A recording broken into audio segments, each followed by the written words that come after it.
and welcome to College of Lore. I'm Jill.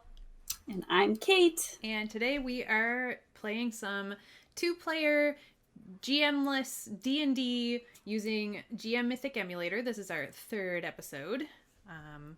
But if you haven't seen the other two, don't worry about it. We're going to do a little recap, and each one is... It's been so long ago that we barely remember what was going on anyway, so... Speaking of which, is my character for this on D&D Beyond? I sure hope so. Not get my character sheet. I was like, I'm ready. I have my knitting. That's not what you need, Kate. No. At the end of the last episode, because I just watched it a little bit to catch myself up. At the end, we leveled to level 3, and I was choosing a bard college, and I chose...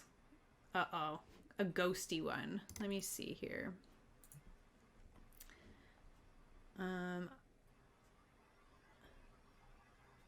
Tales from Beyond. Well, this isn't a strong start. It's fine. So I'm a bard. And my character's name for this is Jill, because that's my in real life human name, and these characters are based on us. And in the last session, we are on a boat, and we also kind of upgraded our setup a little bit. So I have these like little minis. They're little plastic standees. I've got one that looks kind of like a pirate, and one that looks kind of like a person with a bow. Do either of us have a bow? I don't know. I'm still trying to get my character sheet. So I'm Katie. Okay. I think this is me. Level 3 druid? Yes. Does that sound right? Yep, that sounds like it. Thorn whip, ice knife. Thorn whip. Here we go. Unarmed strike, wild shape. I feel like this must be me. That sounds about right to me. Because okay. So I got it. My Bard College is one of the Unearthed Arcana ones, and it's called College of Spirits. So they're good at doing things like guiding whispers, like which is like everything's kind of like spooky, and that's kind of like the guidance cantrip. Guiding whispers is like you're casting the guidance cantrip. And one thing that's really cool about the Bard with the College of Spirits is that they can you can use your bardic inspiration to expend one of your bardic inspirations to roll on a spirits tales table, and they're just all kinds of spooky stories that you would tell your friends, and you get a different power based on what you rolled. That's super cool. Hopefully we'll see that show up in here because it's pretty cool. And I'm a Circle of the Moon druid, so that primarily focuses on shapeshifting. Shapeshifting into bigger things more often. Yeah. So last episode, we were on a boat, and we were sailing towards... Okay, so let's back it up, I guess.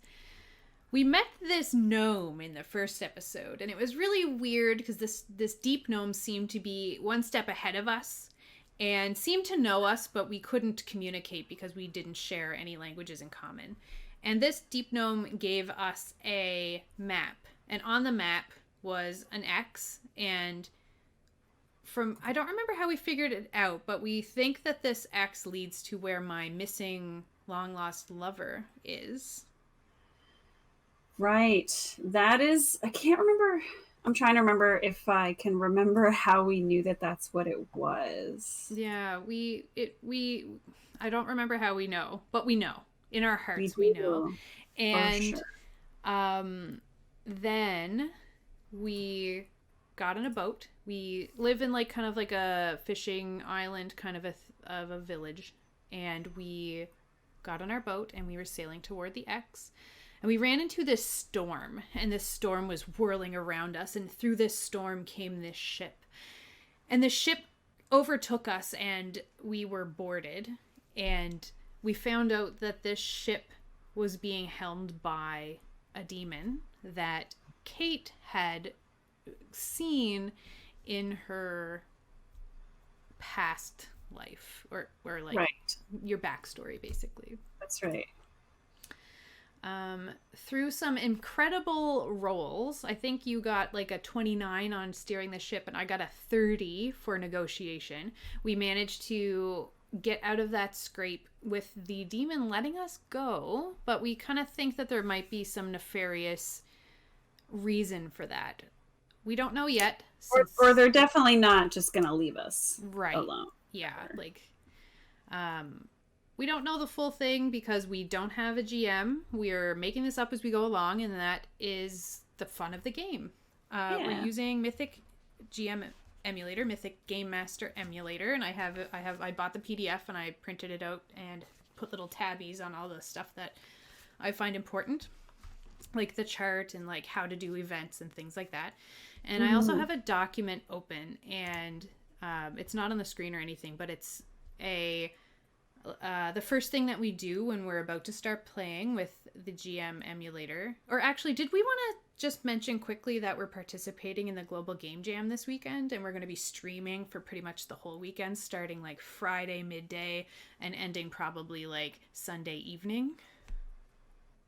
Yes. Did we want to mention that? Okay. I think we should maybe mention that. We should maybe mention that. So yeah, we're excited. We participated in Game Jam last year and designed a video game with some friends, but this year Jill and I are participating as a team, and we're gonna create a role-playing game. So, and we thought we would just stream the process. So yeah, if you want to hop by on Twitch this weekend. So this weekend might not be the same this weekend as if you're seeing this on YouTube, but this weekend means the last weekend of January 2021. Yeah. Okay, so back to I don't know how much of that will end up on YouTube. Probably not very much. Yeah, just our post stream. So if you want to see us doing that, hopefully you're watching this stream right now. Yeah. We'll post about it on social media we will. For sure. All right, so using Mythic Game Master Emulator, Mythic GM Emulator, our first step is that we have to establish our scene. So what we think is going to happen in this next scene. So what I think we're trying to do is I think that this scene will be that we have finally arrived at the X on the map. We've gotten through this vast sea. We've gotten past a few different trials and tribulations there. Obstacles. And I think we're going to end up at the X. That's what I think is going to happen. So that's what I wrote on our little document here. Yes. But now what we need to do you have dice on you, Kate? Because I sure don't. Yeah, I do right behind me. One sec. Yeah, mine are behind me too. Maybe I will also. Hilariously underprepared are we?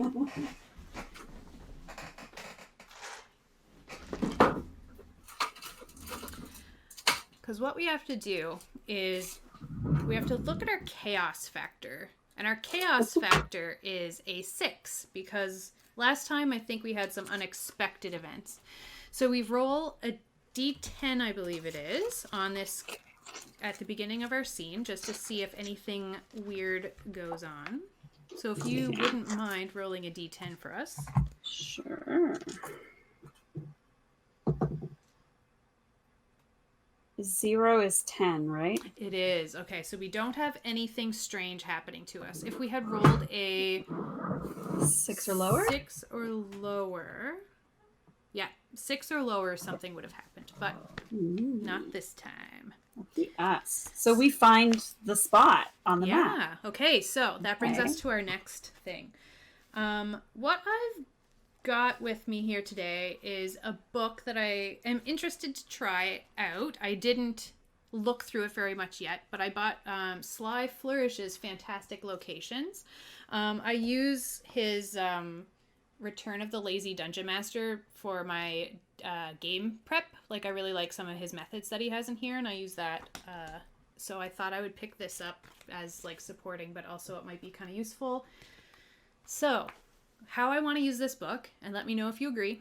There's 20 locations in here. So I'm thinking if we roll a d20, we can see what we get and just make it work with a sea location. It might say a desert, but that would be weird to find in the middle of the ocean. So maybe there's a little island. Yeah, like a dry island with, who knows? We'll figure it out. So do you want to roll a d20 and we'll see what we get in this book?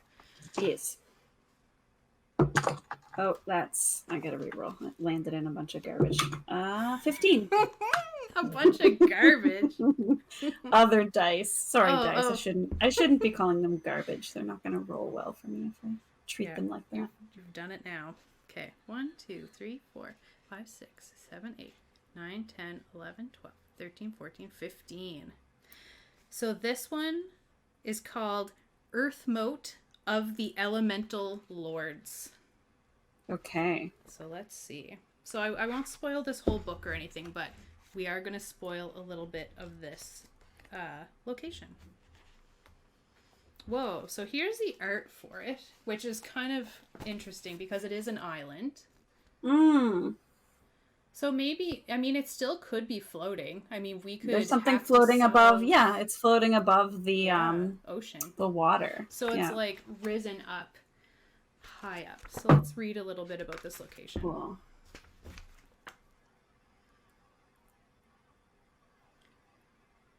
It's got towers of black obsidian and cracked glass on the upper reaches, so maybe we can see it like kind of glinting as we're sailing up towards it. I don't want to read what's like everything that is up there yet, since we're not up there yet. So right. I don't want to go too far. So, okay. So I guess that's what we see. We see some pillars, and we'll go off the image here. We see some pillars standing, and maybe like a dome in the middle. And there's even maybe some electricity remaining from the storm, like striking these pillars up at the top of this floating island. And we, I guess, like, do we want to try and get up there? Yeah, I mean, that's kind of what we have to do, right? Yeah, like, I think, yeah, so I'm very excited because I'm thinking, okay, we're getting near this X. My lover is up there, maybe, hopefully. I hope that he's okay. And, okay, how do we get up there? Okay, so there's water spouting out of the island, coming all the way down, and it's creating like little waterfalls in this area of the ocean. I guess we could kind of explore underneath the island and see if there's anything like suspending it. Like maybe there's something that is keeping it afloat. Maybe there's some kind of anti-gravity that will help us get up there too. So want to sail. And we also need to kind of figure out like how high up the bottom part of it is, because maybe we could, do we have like a, because our ship's mast, and like maybe if we rig something, I have rope, but I don't think that I have like a hook or something, grappling hook or anything. Okay, so what would be a good way to figure out how much or how high it is? Maybe we can roll a D100, and that will kind of dictate how high the bottom is. Feet? Okay. Yeah, how many feet? Exactly. Okay. Do you have your D100 handy? Uh-huh. Okay, do you want to roll that? I'll get a D100 handy for next time. 28. Hey, that's not that bad. That's not that bad at all. That's like I could almost reach that standing because I'm so tall. Our mast would definitely reach up. You're right. Yeah.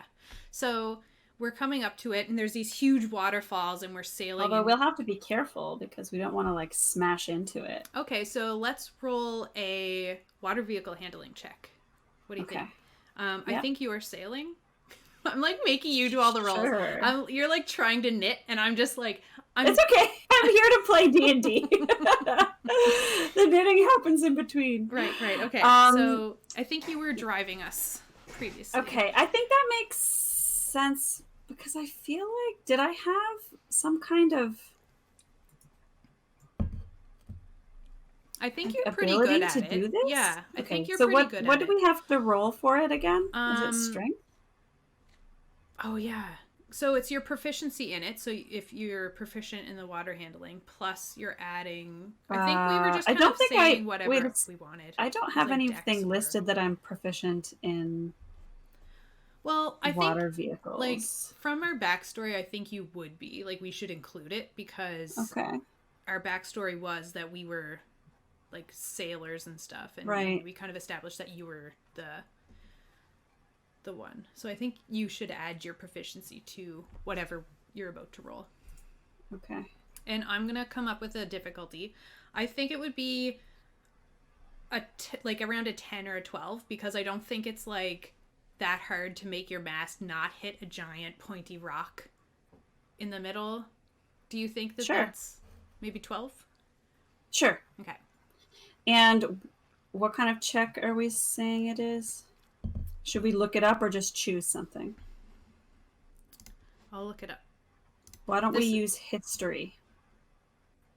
Your history? Is that something you're amazing at? Are you like amazing at history? What about animal handling?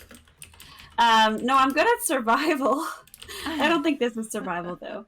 I think it would be like athletics or acrobatics. Sure, let's just roll with athletics. Okay. And you were saying that I'm going to get proficiency. Yeah. So I will add 2, so it'll be +3.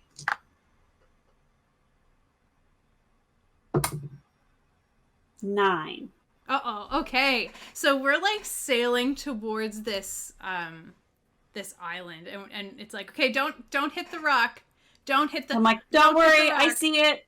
And then we just it's like, you know, when you're driving and you're looking at something because you don't want to hit it, but if you're not careful, you just start to go into the direction that you're looking in. Yeah, so our poor crow's nest is just like crumbling down to the deck around us. It's like, oh my god, slow, like turn.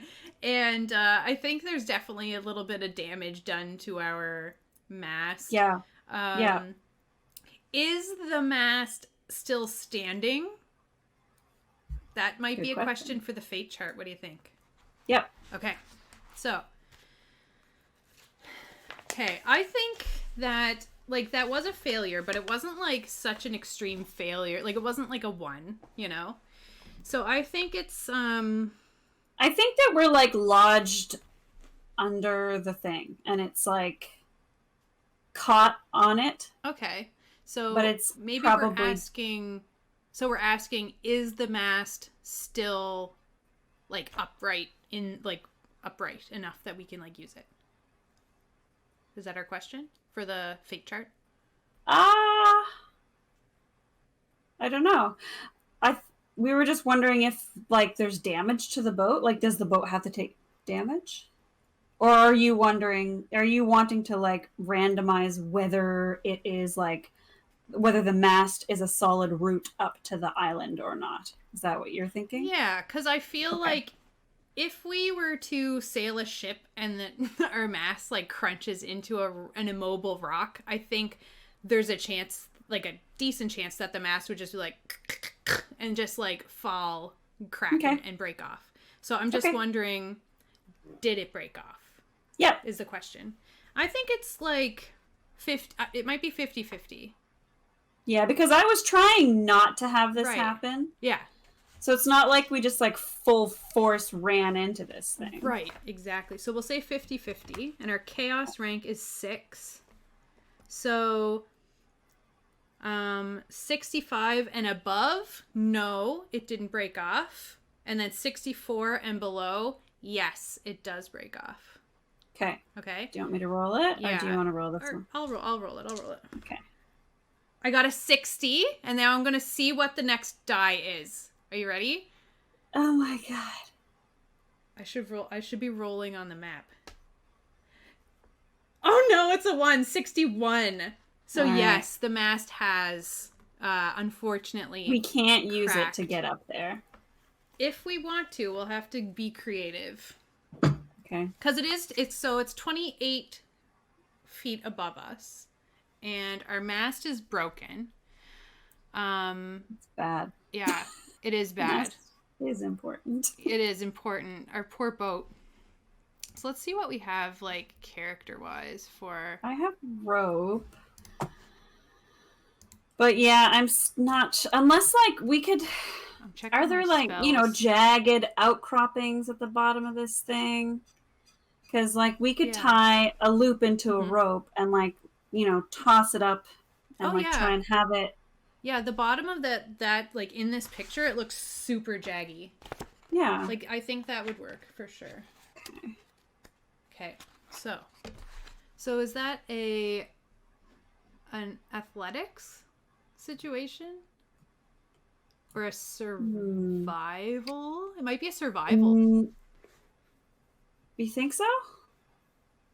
Like kind of. Isn't survival just like finding food in the it? wilderness and tracking stuff? Okay, yeah. So athletics. Maybe, but I think that acrobatics makes sense because it's it's dexterity based. Okay, yeah. I have a +4 in acrobatics.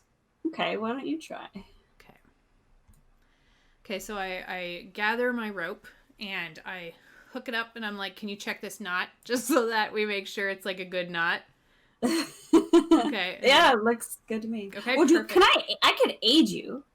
Yeah, okay. I wasn't even thinking that. I'm like here asking for your help, but I didn't even think about it. Yes, okay. So I ask you about the knot. We're kind of like doing a little bit of math here, like kind I'm of just double checking. I do have guidance as well, so maybe guidance, is that better? Yeah, I can guide myself, and you can aid me.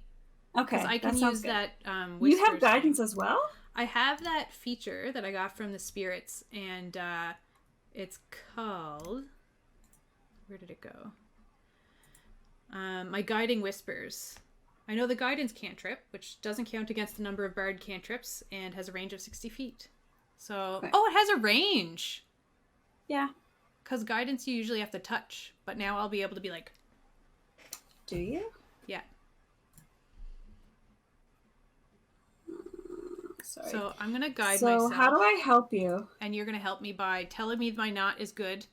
You're going to, and we're gonna look together to pick the rock that I'm gonna throw it at. Okay, and then that just gives you advantage. I don't have to roll anything to see if I help you successfully. Okay. You've narrated how you're helping me, and as the GM, we agree that that's good help. Sure. Okay.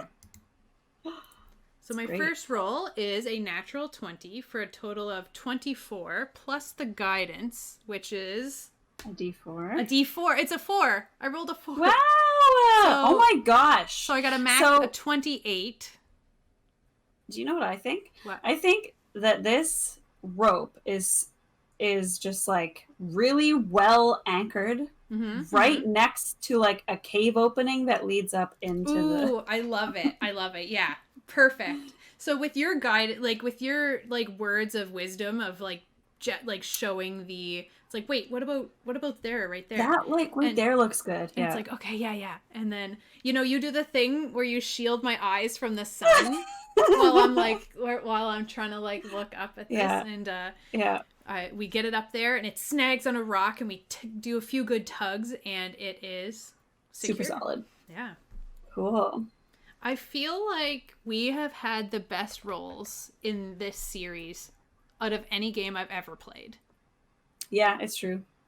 Like, and what a coincidence that it's when we don't have a game master. It must be an entire coincidence. Oh, that's so funny. I can screen cap my roll. I never lie about die rolls because I don't either.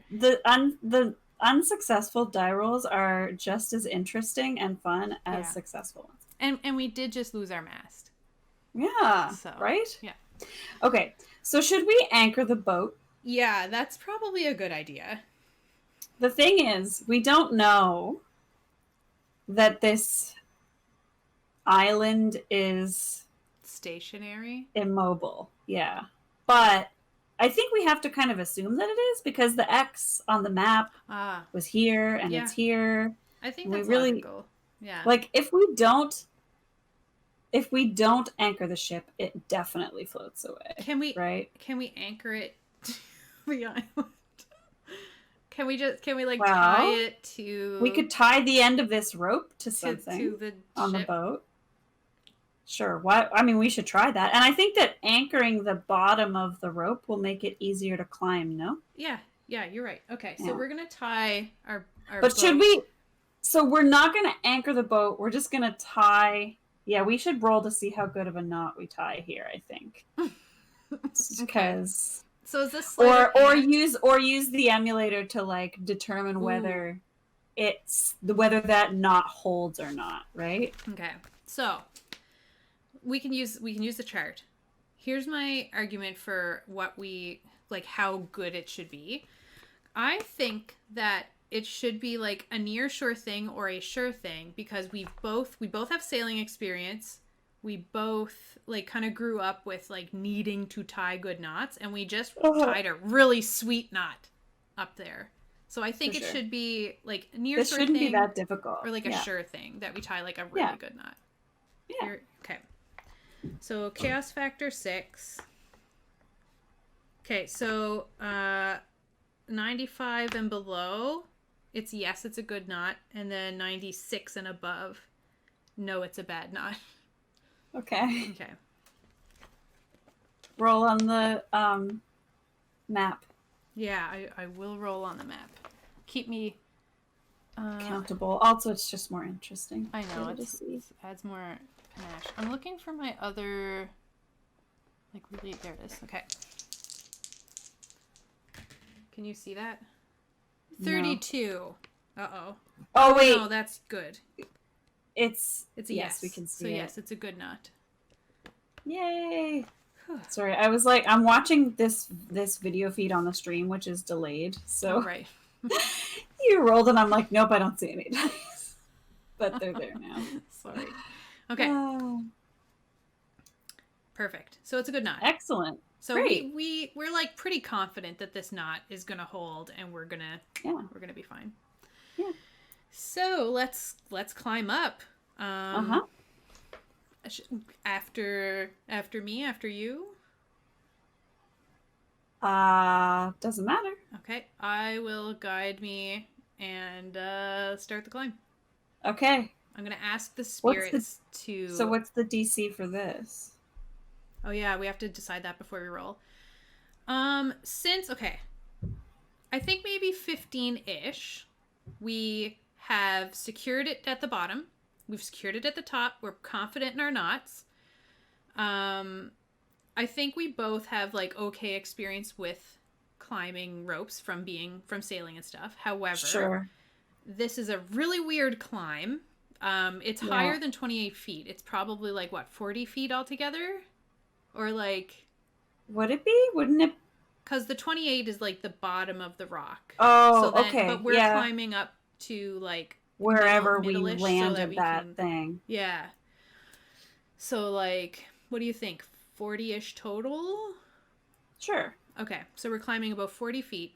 So that's kind of why I'm thinking like 15, because it's like a little bit tricky, but it's not.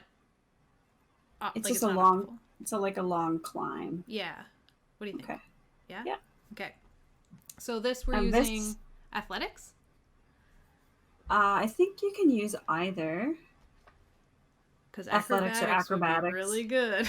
I think I don't know. I've always played for stuff like this that you can use either. Yeah, I think it would make sense. Like to be an acrobat, you've got to do a lot of climbing and stuff in certain. But you can also just use your brute strength. Yeah. To pull yourself up. I'm definitely going to go with acrobatics, and I've guided myself, and the spirits are like, yeah, acrobatics sounds like a good idea. I'm going to go with acrobatics as well, and I will use guidance. So I got a 7.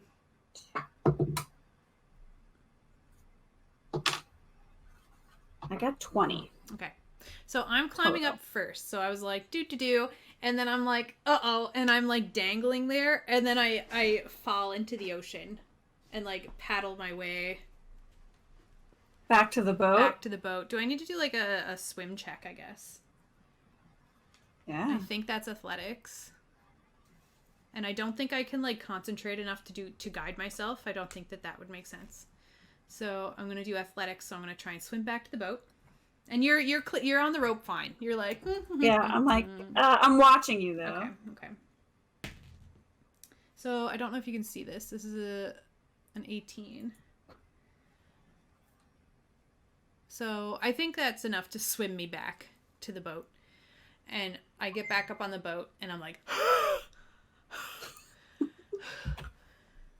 and I'm gonna rest for Try a again? moment before I try Okay. again. Yeah.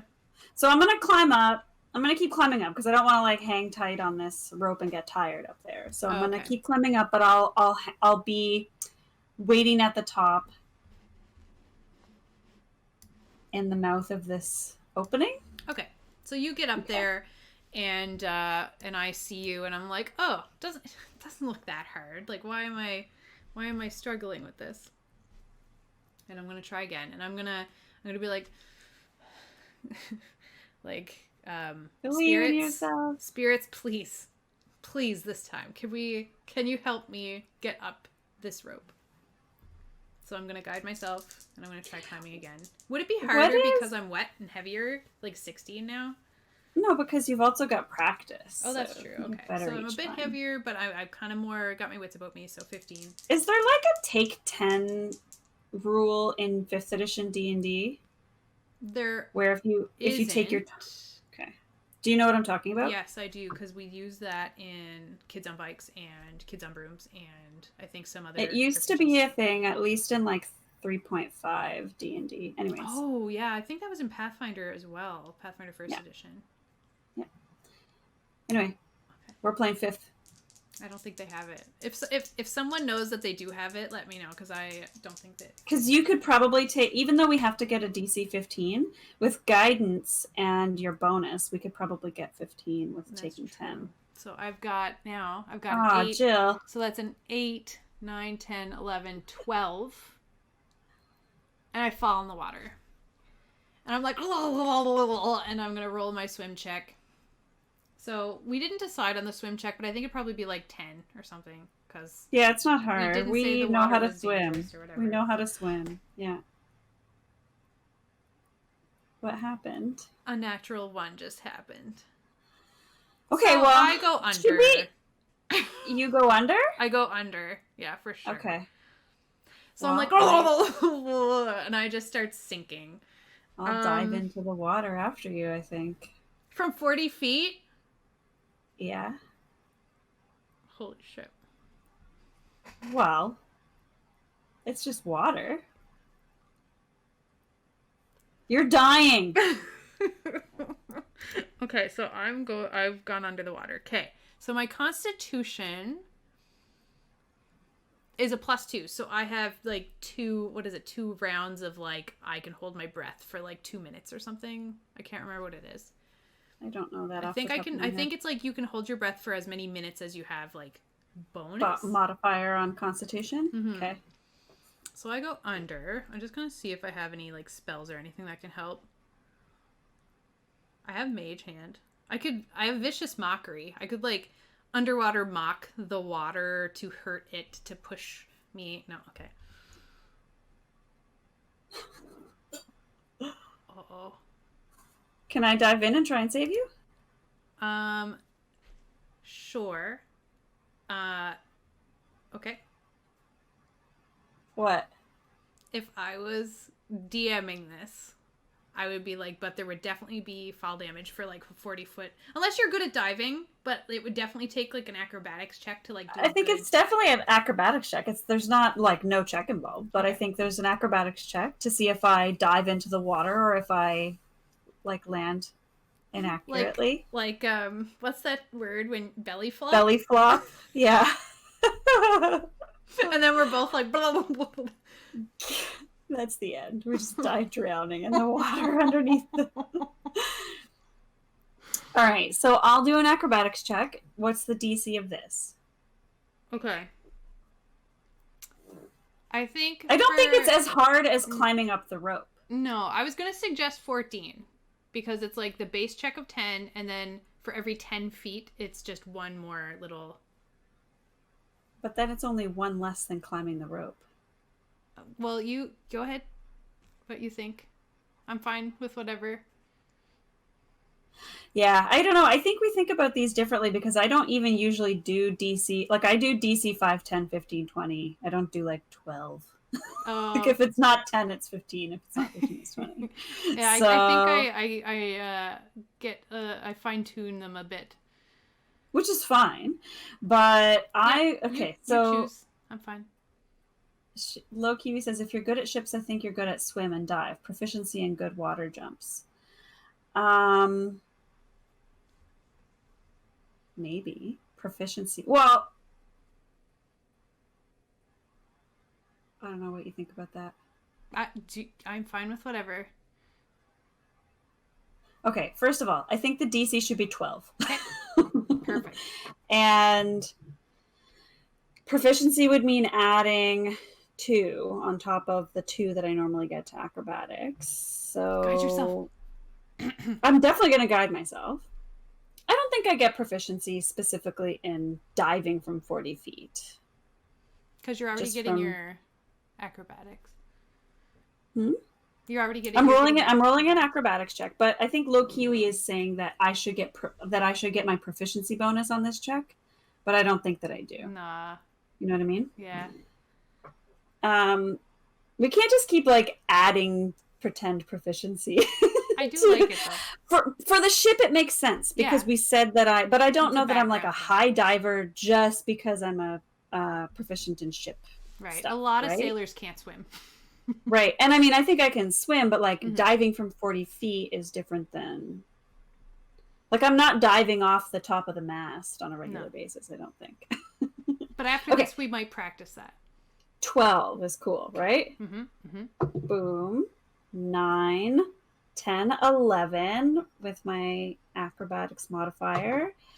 12 with my guided D4. So that's exactly right. Yep. Meets a piece. So I like flail a little bit on the way down, but then I like form it up before I hit the water. You don't even get water up your nose. Yeah. All right. So now I'm in the water with you. So you need to do a swim check to like save me. What were you doing as a swim check?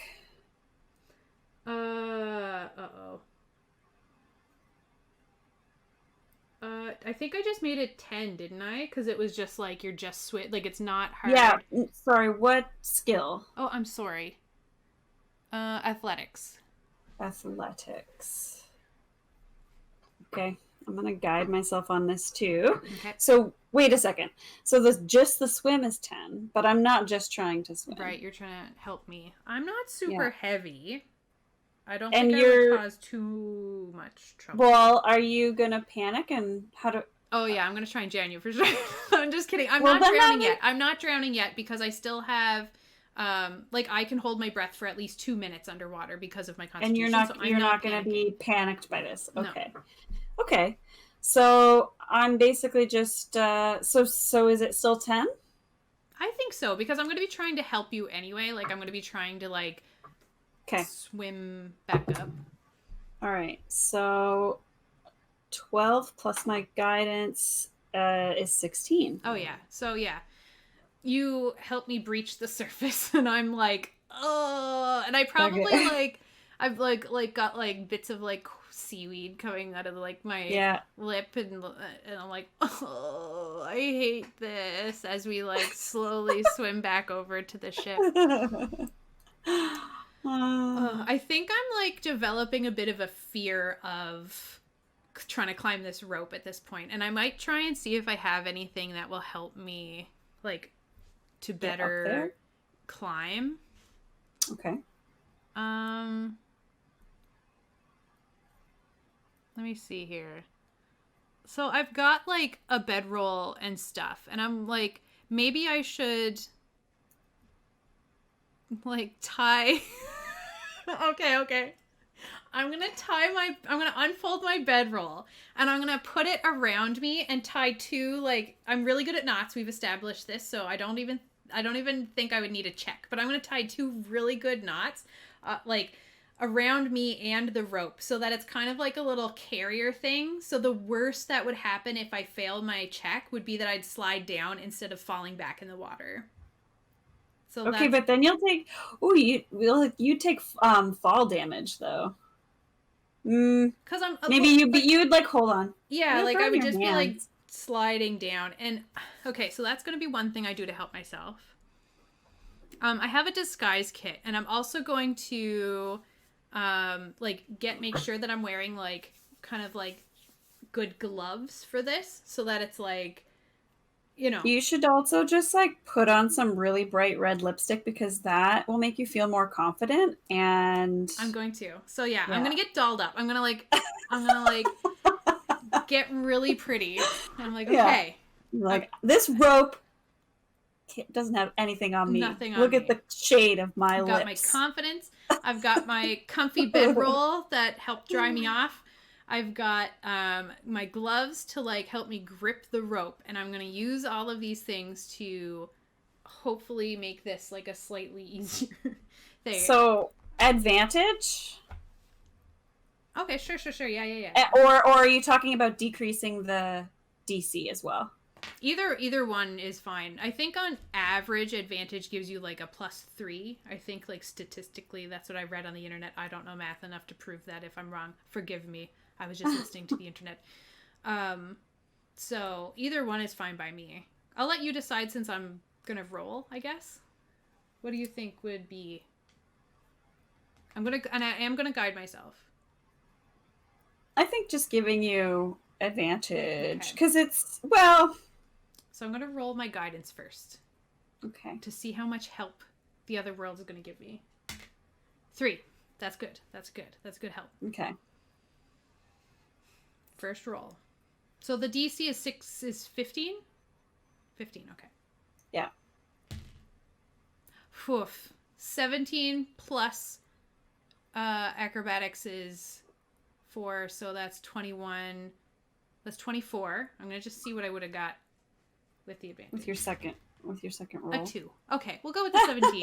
We'll go with the 17. So with my comfiness and all of this, I look absolutely pathetic. I'm like dripping. I've like my hair. I've worked on my hair. You look stunning. You just did a makeover. Did my makeup. I fixed my hair up. I look pretty good. It's rubbing on the back of that bedroll a bit, but you know, I don't see the back of my head, so it's fine. Right. So I'm like slowly, painfully slowly, I'm climbing this rope with the bedroll wrapped around me, and I eventually get up there. And then while you're climbing up, I roll the bedroll in. And okay. Do I need to check again? I would argue you've got it on lock. Yeah.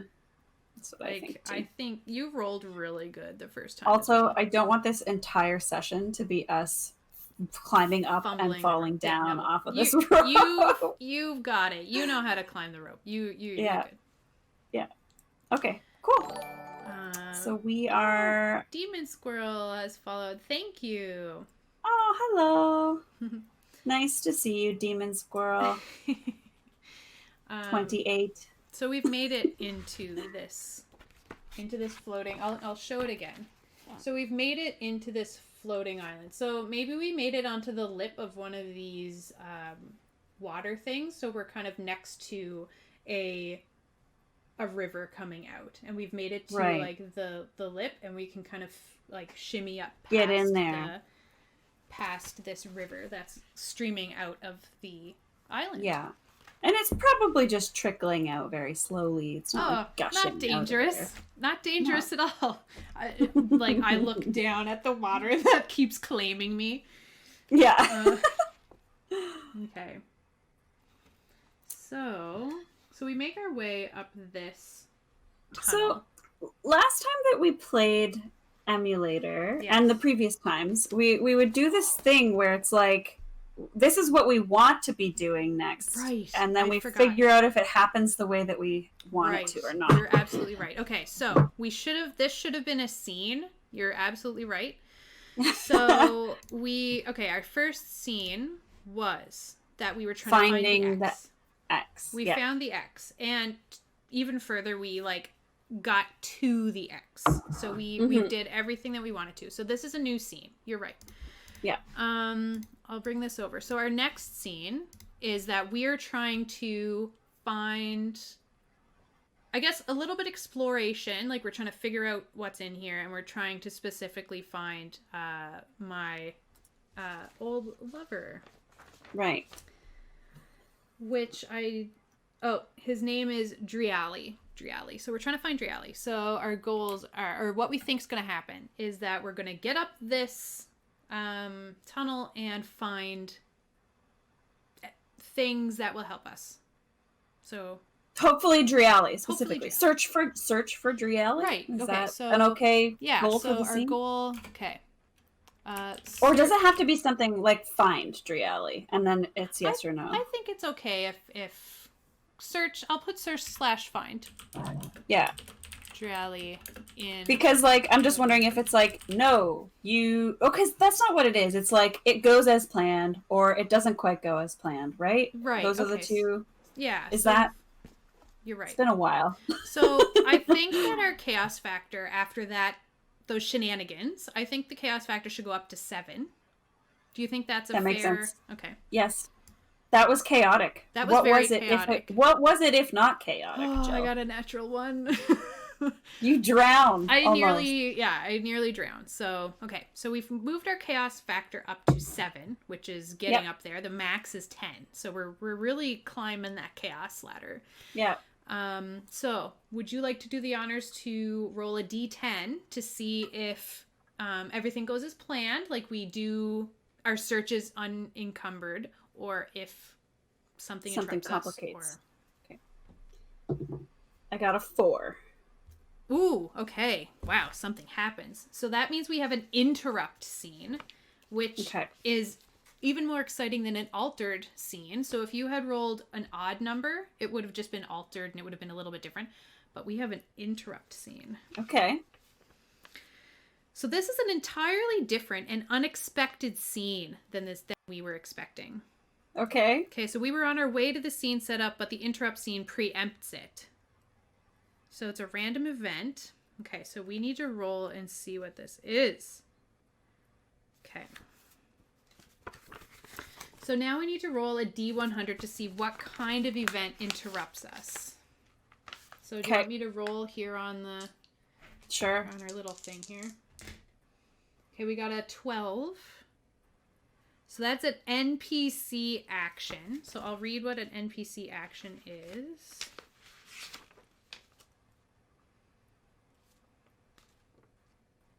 Okay. An existing non-player character makes a surprise action. So we have a list of NPCs here. We've got Sadia, Kate's wife, Driali, my lost lover, Richard, our adventurer friend, our deep gnome from the tower dungeon that we met in the first episode, and the demon. Okay. Right. So those are our choices here. Or not our choices. It's going to be random. They're the possibilities? Exactly. Mm-hmm.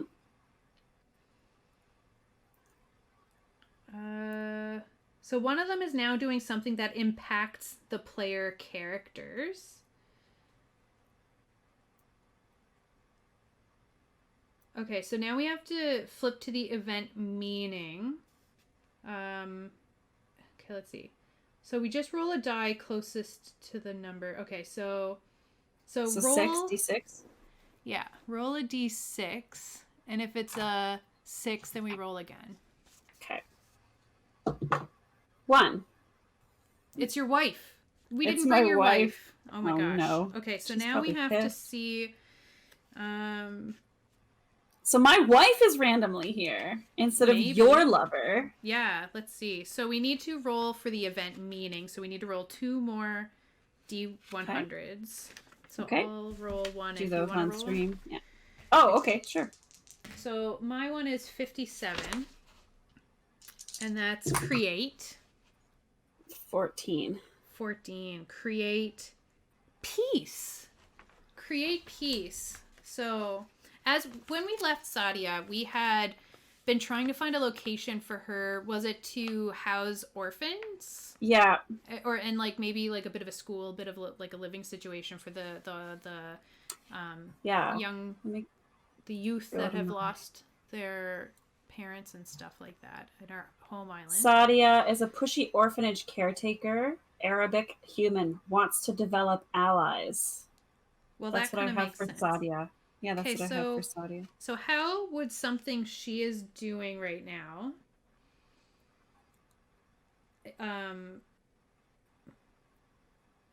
showing impact up. us here on this island. Yeah, so she's going to be here, and Is she?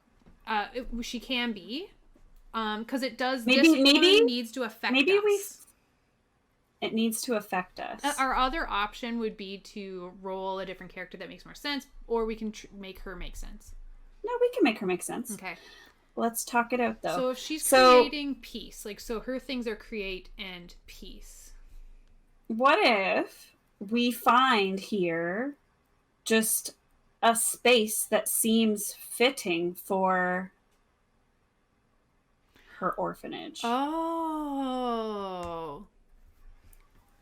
Interesting. But I don't know. Okay, so we can know how that interrupts us, or is it just maybe like the first thing that we see, like in this yellow dome in the middle of that floating island, is like the perfect, right? So you are like, this is it.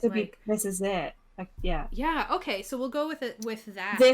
This beautiful building in the middle of the ocean in a floating island. So how would we? Perfect. Yeah. So we're gonna have to figure out how we can get transport, or maybe get the island to move. Okay. So these are some goals that we can. So does this make sense to you? I think that makes sense. Yeah. Okay. So because she's probably not here, right? Right. Yeah. But her essence is maybe also. We could. Do we have any way of contacting her, or maybe like or what? Oh, what if there's like a statue of her here, or like a painting of her or something like that as well. Like if it's like the perfect place, but then there's also like her image somewhere that we stumble upon, and then she's like kind of here, and it's kind of leading us on like wait a second, why would her image be here? Yeah. It adds to our mystery. Okay. Yeah, sure. So we. But yeah, is this perfect?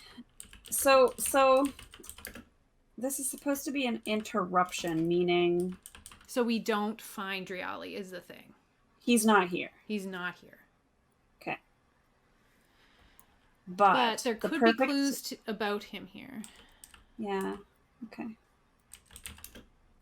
Or if he's here, he's not like in this chamber that we come up into. So we like climb our way through through this and come up into this beautiful building with Sadia's just really excellent orphanage facility. Yeah, like it's got water, and maybe the water that was running out is actually fresh water, which is weird because it's, we're out in this ocean. Where is this water coming from? It's got those pillars outside, but like in here seems really safe, and we do like a good inspection of it, and it seems pretty safe. But why is Sadia's image here? Right.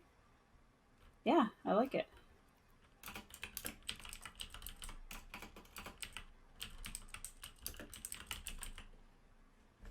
Okay, so I'm going to put a line through find Driali. Someday, my love. Someday. All right, so I guess we need to ask the fates if there are any clues to lead us further. I think since the gnome directed us here, and it's a peaceful place, and it seems like something that will really help us for the future, I think it is a very positive thing that the gnome was doing. So I think it would be very likely that we would find something. Mm-hmm. Yeah, but it's just that he's not here anymore, or at least not in this. Our princess is in another castle. Yeah. Okay, so I think it's like a sure thing that there's something here that will guide us.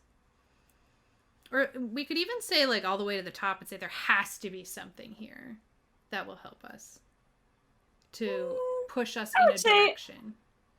Like, if he's no longer here, then it's not a sure thing that he left something, right? Okay, so what do you think it would be? Well, The sorry. options are... Sure thing is fine, but not the, like, has to Okay, be. so our chaos factor is 7. So... a 95 and below is yes. A 19 and below is extra yes. Exceptional yes. And then a 100, so a 96 and above would be no, and 100 would be extreme no. Oh, wow. So that might mean that he is no longer with us. So I'll roll. And I've got a 6. Oh, that's extreme yes. That is like right? Extreme yes, yeah. Yeah. So an extreme yes. So when you get an extreme answer, it means that like not only do we find something that will bring us in the right direction, but maybe that does mean that he's here. He's here. He like is an here. Extreme yes, he's here. But like why I'd say he's here. Why didn't we see him right away? Or like, well, it's just what I think is that we came up into this like domed area, and that's the orphanage facility, and he was not in there, and he wasn't in like all the other places, but finally we just like happened to look maybe at the tip top of one of those black towers, right, and find him. Yeah. Okay. So do you think, okay, so if I was GMing right now, I feel like there'd be some kind of obstacle or some kind of like final danger. Maybe he's in like a magic sleep. Yeah, I was thinking that, like some kind of magic cage or like a sleep of some kind. Like he is not like he's here, but he's not responsive, right. But obviously not dead. Yeah, but there's something going on. And that also leads me to think, and this is the logic talking, do you think the demon let us get here because it fits in with whatever the plan is? Could be. You know, like, is the demon here? That's a good question. Is that, shall we ask? Or like, did the demon do this? Okay, we can go with did the demon do this, because if it's like an extreme yes, that might mean and he's here and he's angry, or you know, this was his plan all along. So yeah, okay, let's ask. So is the demon here? I just have to let this little kitty out because he wants out. Okay. I'll come show him to the camera before I let him out. One sec. We have to decide how likely it is. First you have to say hi to Stream. Hello, fish. Stream. Hello, little fishy. He's such a good cat.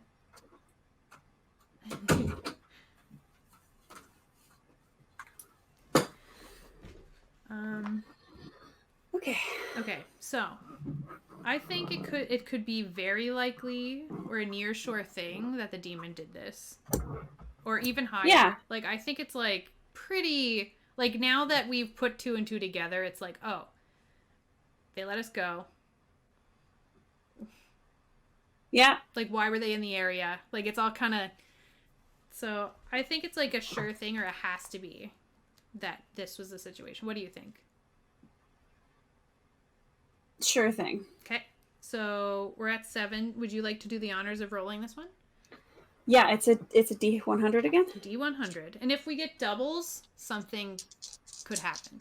Doubles. So let me know if you get like a 66 or like 44, 55, yeah. 44. 53.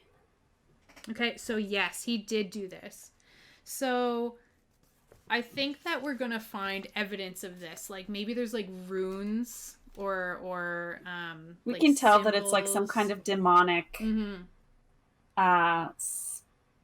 demons cast spells? They can, yeah, for sure. So yeah, so this kind of like unearthly evil magic has got Driali in this eternal sleep cage situation. Do either of us have dispel magic? Ooh.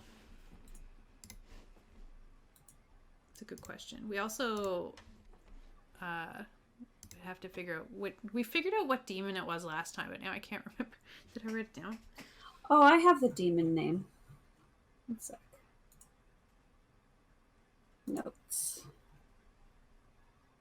Do I have the demon name? Saw a shadow demon. Ah, okay. So we do The have shadow the type. demon. Okay. And his description is inept vicar. Motivation is persecute discretion. Those are the words we got for the demon. We should have. Well, we might have to rewatch some of our stuff to get that figured out. Okay.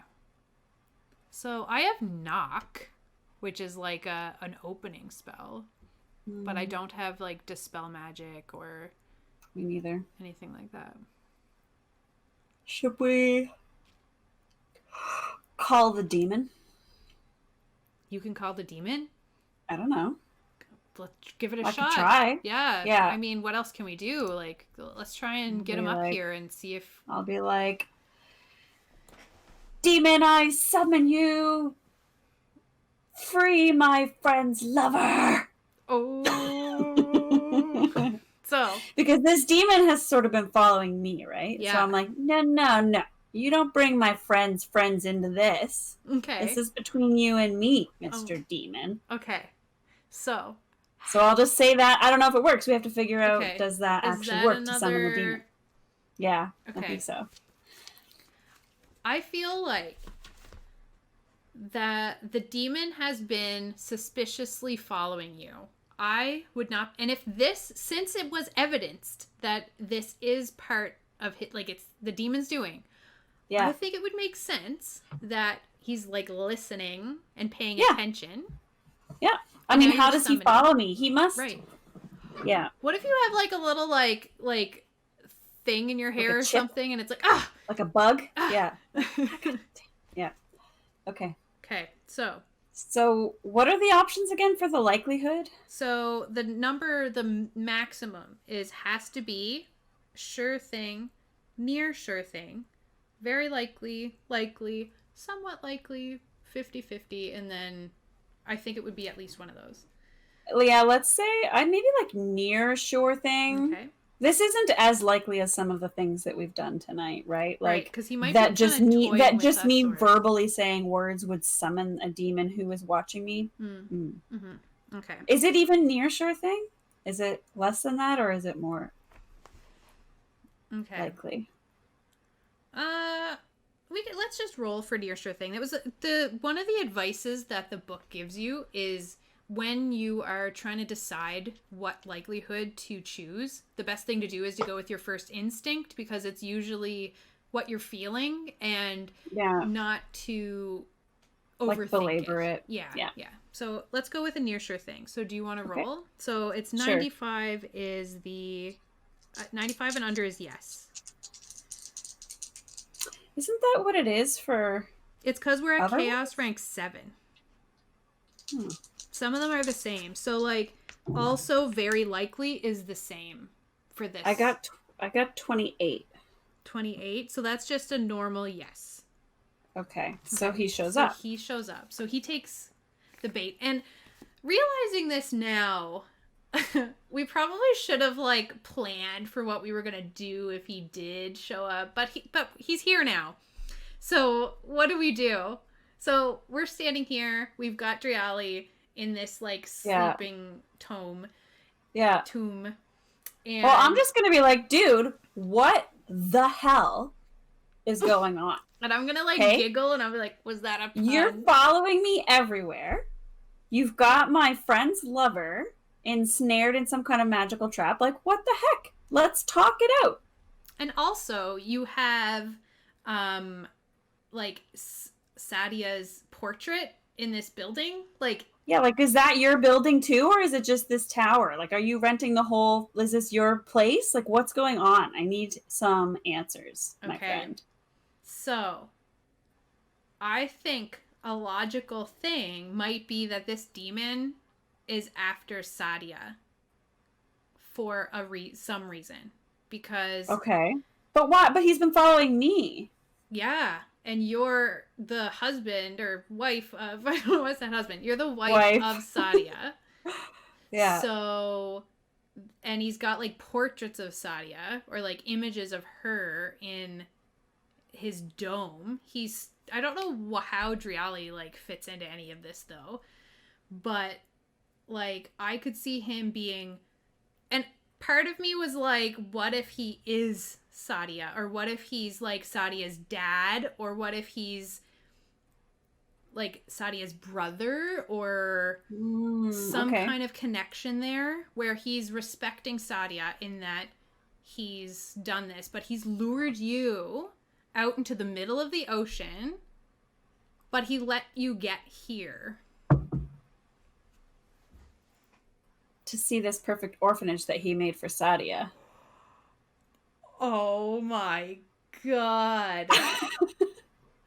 Yeah. Holy so crap. Maybe I'll say that. I'll be like, is this for her? I mean, it's actually perfect, but you're going about this in just like an unhealthy way, man. Okay, you could have just asked. I mean, yeah, I get it. You're a demon, and there's a lot of people who, you know, would not just like let you waltz up and chat to them casually about working together to build a great orphanage for some kids. Mm-hmm. But I mean, I saw it and it looks great. Is that what you're trying to do here? Ooh, I love it. I think it totally is. So I feel like the demon would be like, that is definitely the plan. Yeah. Is he maybe like comforted a bit by the fact that I'm not like, yeah, well, this is never going to happen because you're a demon. Yeah, like, it's like, look, I saw what you put together down there and it looks great. That's definitely would take him, I think, a little bit off balance because he's been demon toying with you and like stalking you a little bit. Right, but has never actually like really harmed me. Mm-hmm. I've just kind of seen him. Mm-hmm. I mean, there was a bit of attacking going on in the water, but yeah, like and like boarding us and everything like that. But right. So, you know, we can work on that, right? Yeah. This is a teachable moment. Okay,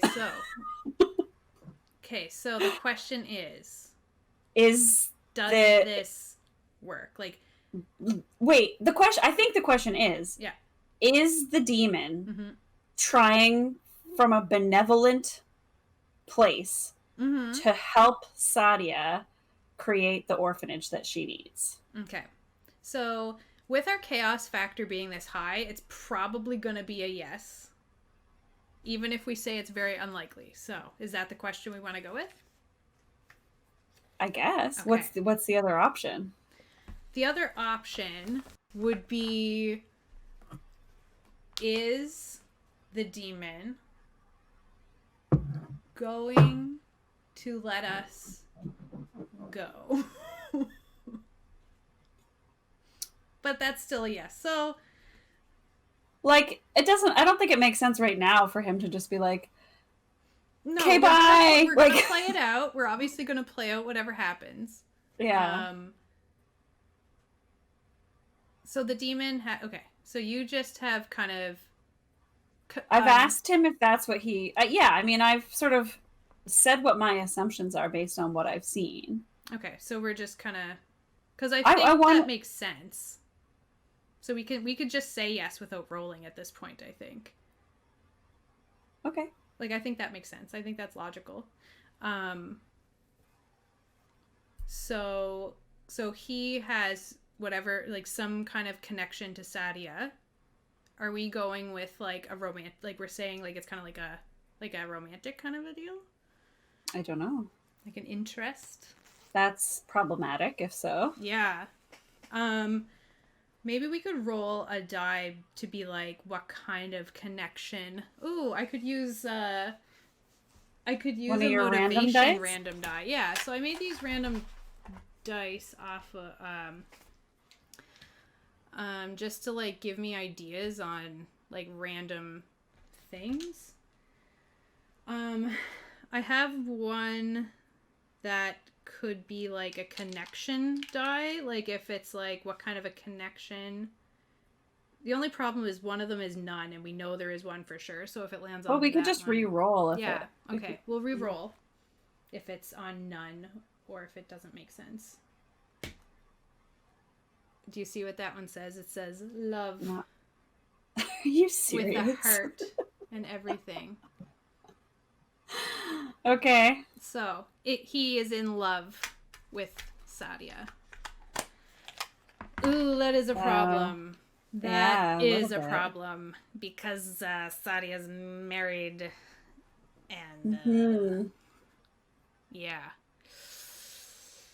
So how do we So how does this playing out in the game? Is he like, yes, I'm in love with her? Like what let's do the you know what I mean? I asked him a question. Okay, so what was your question again? I'll just role play as him. I pointed out, I was like, what's going on here? Are you trying to help Sadia create her orphanage? We saw what you did down there. It looks great. Yes, but I think it would be best if you step away. I'm clearly better for her. You failed at your task at trying to find her an orphanage. And look, I've made this and I'm going to bring it to her and it's going to be wonderful and she's going to love it. And I'm going to help her achieve her goals. I am just so much better for her than you. Clearly. Yeah. Oh, you agree? Oh, okay, that's great. So I don't agree. I don't say yeah. That was Kate saying yeah. Because listen, you can just go sleep with Driali, and look, Jill, you will be a great addition to my sleeping people collection. I don't mean you any harm, but if you could just hop over into that area there, and I will just freeze you in time. And maybe once Sadia and I have our wonderful relationship, I will unfreeze you and you can live the rest of your lives happily. But I think that's a pretty good deal. No. Are we going to fight him? Jill would definitely be like, let's kill him. Okay. The spirits tell me that it would be great if we killed him. The spirits? Yeah, because I'm a bard of the spirits. Right, gotcha. Philip's here. Interesting moment to walk in on. Yeah. That's super awkward. Yeah, it's a not a great situation. But can we fight this demon? We can't... As characters, we would know if this demon was a match for us or not, right? Right. So we're talking about a shadow demon here. I'm looking him up on D&D Beyond. Okay.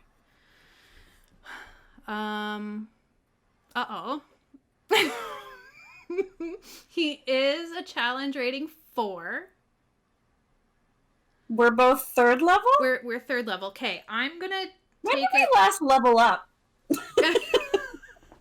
We'll probably level up after this one. So, okay, here's my thought.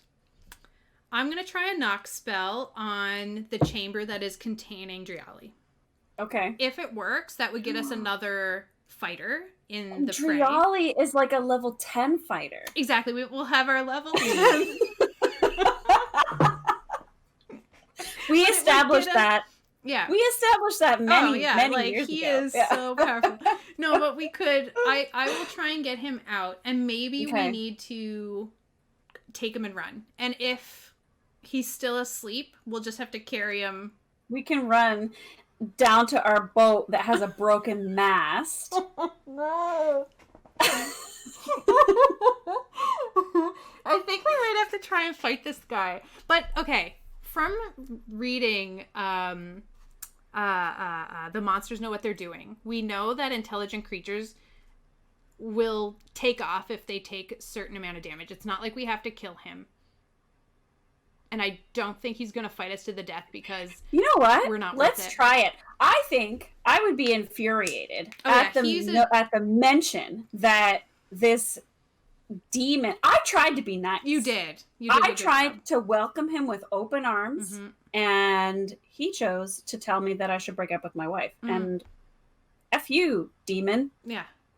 Let's go. Let's get break up. I am so You break ready. up into pieces. Okay. Here we go. Okay. Let's roll for initiative. All right. Okay. So I'll roll for his initiative. Are you going to do not first? Oh, right. Okay, so You should do knock like out of initiative, right, and then that will probably trigger battle. so but while you two were like arguing, well, like yeah, having your discussion, I was say like, all this stuff to him. I'm like, whoa, whoa, whoa, no, no, I no. was like sneaking I over, tried to be reasonable. Yeah. and I'm gonna knock. So I'm gonna cast it. I cast knock, and then we just like figure out if that actually works or so not. we'll use the fate chart to decide if knock works. I'm gonna go Yep. with 50-50. Yeah. Technically, since the chaos rank is 7, it's not actually 50-50. It is Right. 75 and under will be a yes. It gets. How are we supposed to be phrasing these questions? Like, is it supposed to be in our That's another favor? thing that is covered in the GMless emulator like write-up. Yeah. And it's kind of like it gives you a bit of advice on how to ask them, and you're not supposed to, I don't think you're supposed to overthink it. Like, you're not supposed to be like genie wish trying to get it to decide what you want it to be. But at the same time, you're not supposed to ask it things like, do I find a magical sword lying on the ground that's like a +3, you know? So I think it's kind of like a little bit. I guess my question is it supposed to be when the chaos rating is higher that It's more likely to be a yes. That the outcome that we want, like, well, the questions that we're asking, the answer that we want to hear is yes. Mm-hmm. Right? Mm-hmm. Is that how it's supposed to be? Yes. Well, okay. like, I mean, what is the other option? But it's hard to ask like a double negative too. Like, does my knock not work? Right. Yeah, okay. You know what I mean? I'm overthinking it. Let's just go. So 50-50? Yeah, I think a 50-50. Because, and the thing is, though, I don't, would it, okay, well, I guess. It just seems like there's more chaos, which means that we're getting what we want to happen more. And I just didn't know if that was like the intended. Yeah. Well. Anyway, let's keep doing what we're doing. Okay. we've been doing it that way. I got a double, but okay. Since our chaos rank is only 7 and the double is the double are 8s, and the 8 is higher than the 7, so I think that still means nothing happens. So no. So nothing happens on the double, but the answer 50-50. Oh, it's a no though, because it's an 88. So 75 and below would have been a yes. Right. Okay. So that I knock, and maybe like even if he was released or whatever from that, like from the locked thing, he's still asleep. So it's not useful in any way, shape, or form. Okay. So the demon sees this, obviously, because I'm like trying to cast a spell. Oh, God. And it doesn't work. So let's roll for initiative. Okay. You've got the demon stat block up there, huh? I do. And I rolled on Roll20 and I got another nat 20. And now I'm like suspicious. I got 15 total for my initiative. Okay, so we've got... Is this our first combat with GMless? Yeah. Wow. Starting big. Yeah, the demon. So what was your initiative? Oh, 15. 15. Okay, and the shadow demon. So the shadow demon has a dex of +3. So, whoops. 14, 15, 16, 17. So it goes me, demon, then you. And I'm going to get out a mini. Let's get this combat thing. Yeah. On the go. So what I'm using for the combat mat is this big book of battle mats. And there's a bunch in here. This is the second one. This is volume 2. I have volume 1 over here. But I think it might be nice to use page 27.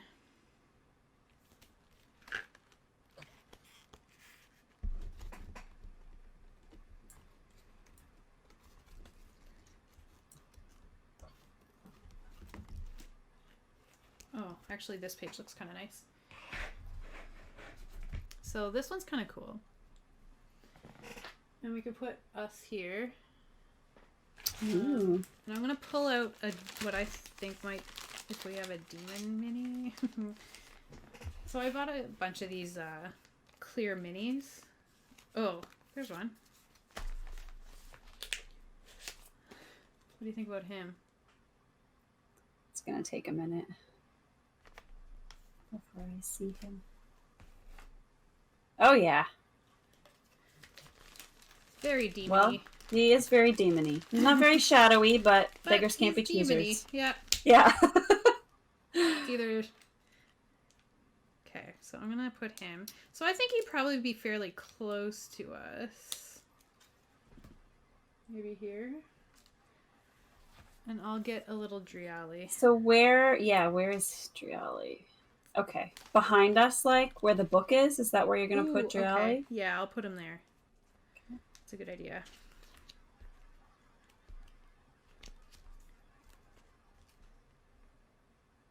Okay, I'll just use this dude.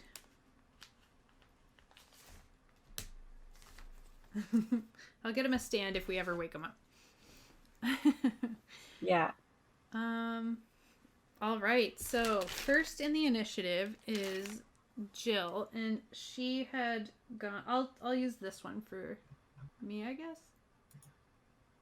Sure. I can't see. You can just choose. Okay. So she's gone over to Driali while you were arguing with the demon. Mm-hmm. And from her location over there, or I guess I am going to,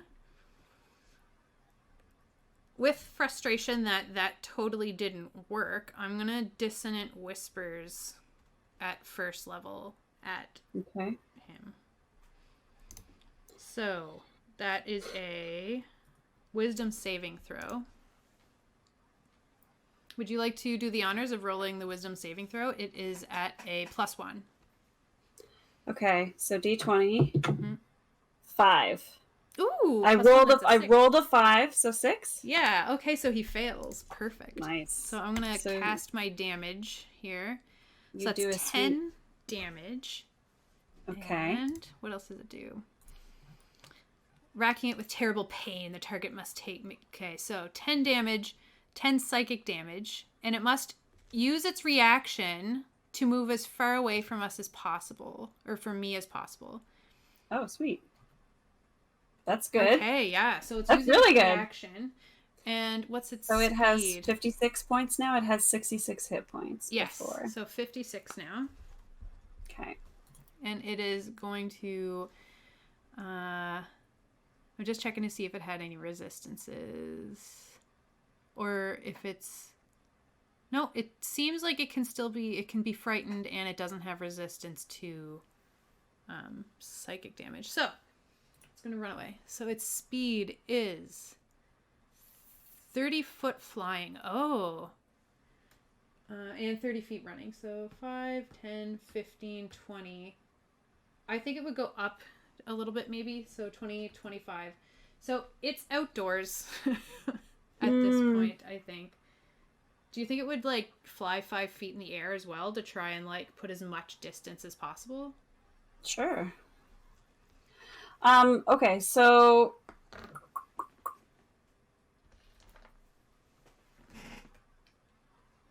what was my question? I just sort of Okay, blanked. that was my... Is it going to have to keep running away or no? No, that was just its reaction for that turn, I believe. Okay.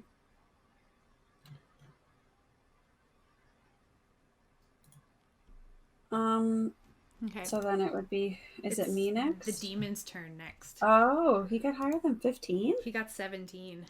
Jeepers. Okay. So his... Okay. The demon can move through other creatures and objects if they are difficult, as if they were difficult terrain.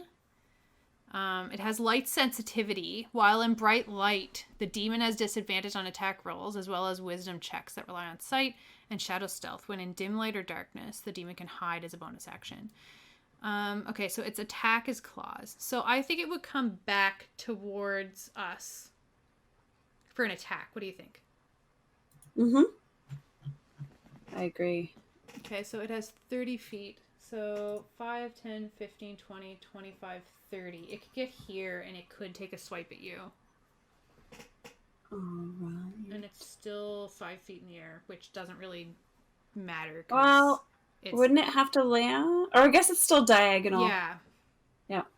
But you can also reach it if you would like.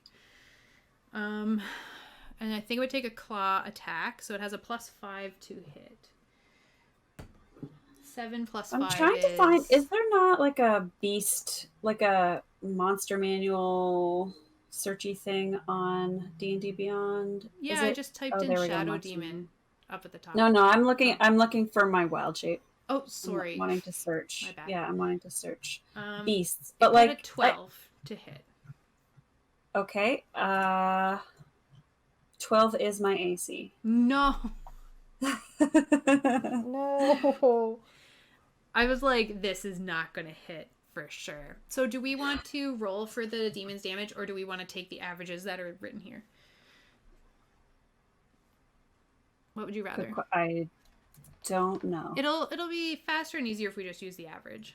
Okay, let's do that. So the average is 10. So I take 10 damage? Yeah, 10 psychic damage. 10. Okay, I'm at 8 hit points. Oh my god. Should we? It's your turn. turn. Are we gonna? We can't run. All right. So how do I search beasts? Like, I'm in the monster manual. That's not what I want. I know that on D&D Beyond. It's in the player's handbook, I believe. Let me try. In the player's handbook. Yeah, at the back. I think at the back of the player's handbook, there are the list of. Let me check. No. This is what I want. Monsters. Here we go. Oh. So I want beasts. So in D&D Beyond, by the way, what I did was I went to game rules, and then there's like races, monsters, feats, backgrounds. But if you click on monsters, it brings you to this like searchable page. Mm-hmm. So I just want beasts, and I want challenge range to be CR1, because that's the biggest type of beast that I can turn into. Mm-hmm. Mm-hmm. And I just want to wait. I said 1, but it brought up 2s and 3s. There we go. You could do Dire Wolf. Yeah, I was looking at that.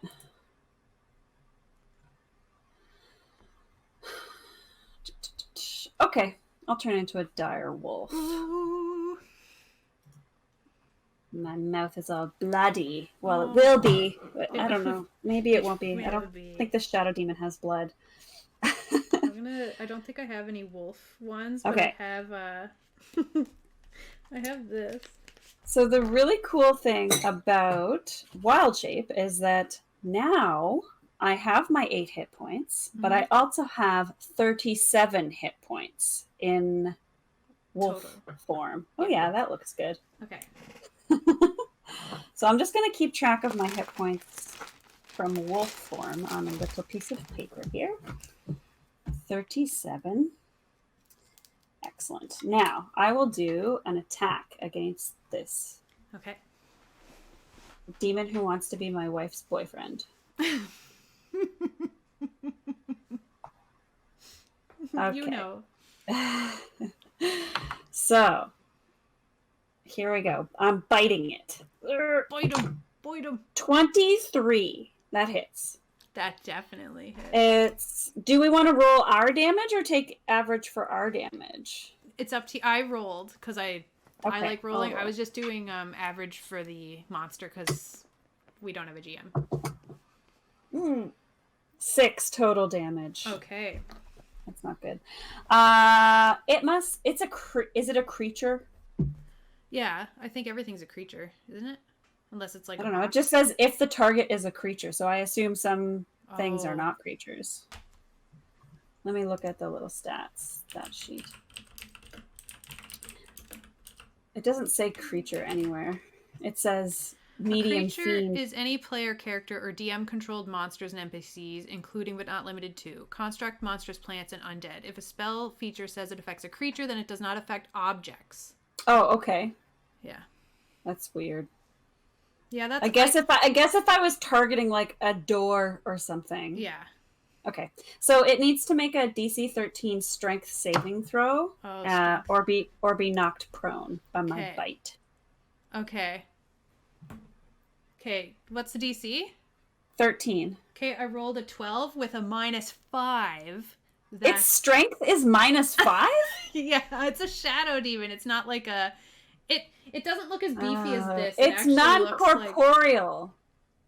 I'll be like, you'll never be able to satisfy her. You don't even have physical form. Oh, my feelings. So if that's what you should say. That's one of your vicious mockeries or something. I'll be like, good one. I'll remember that. Filing that one away. So did it fall prone? Is that what happened?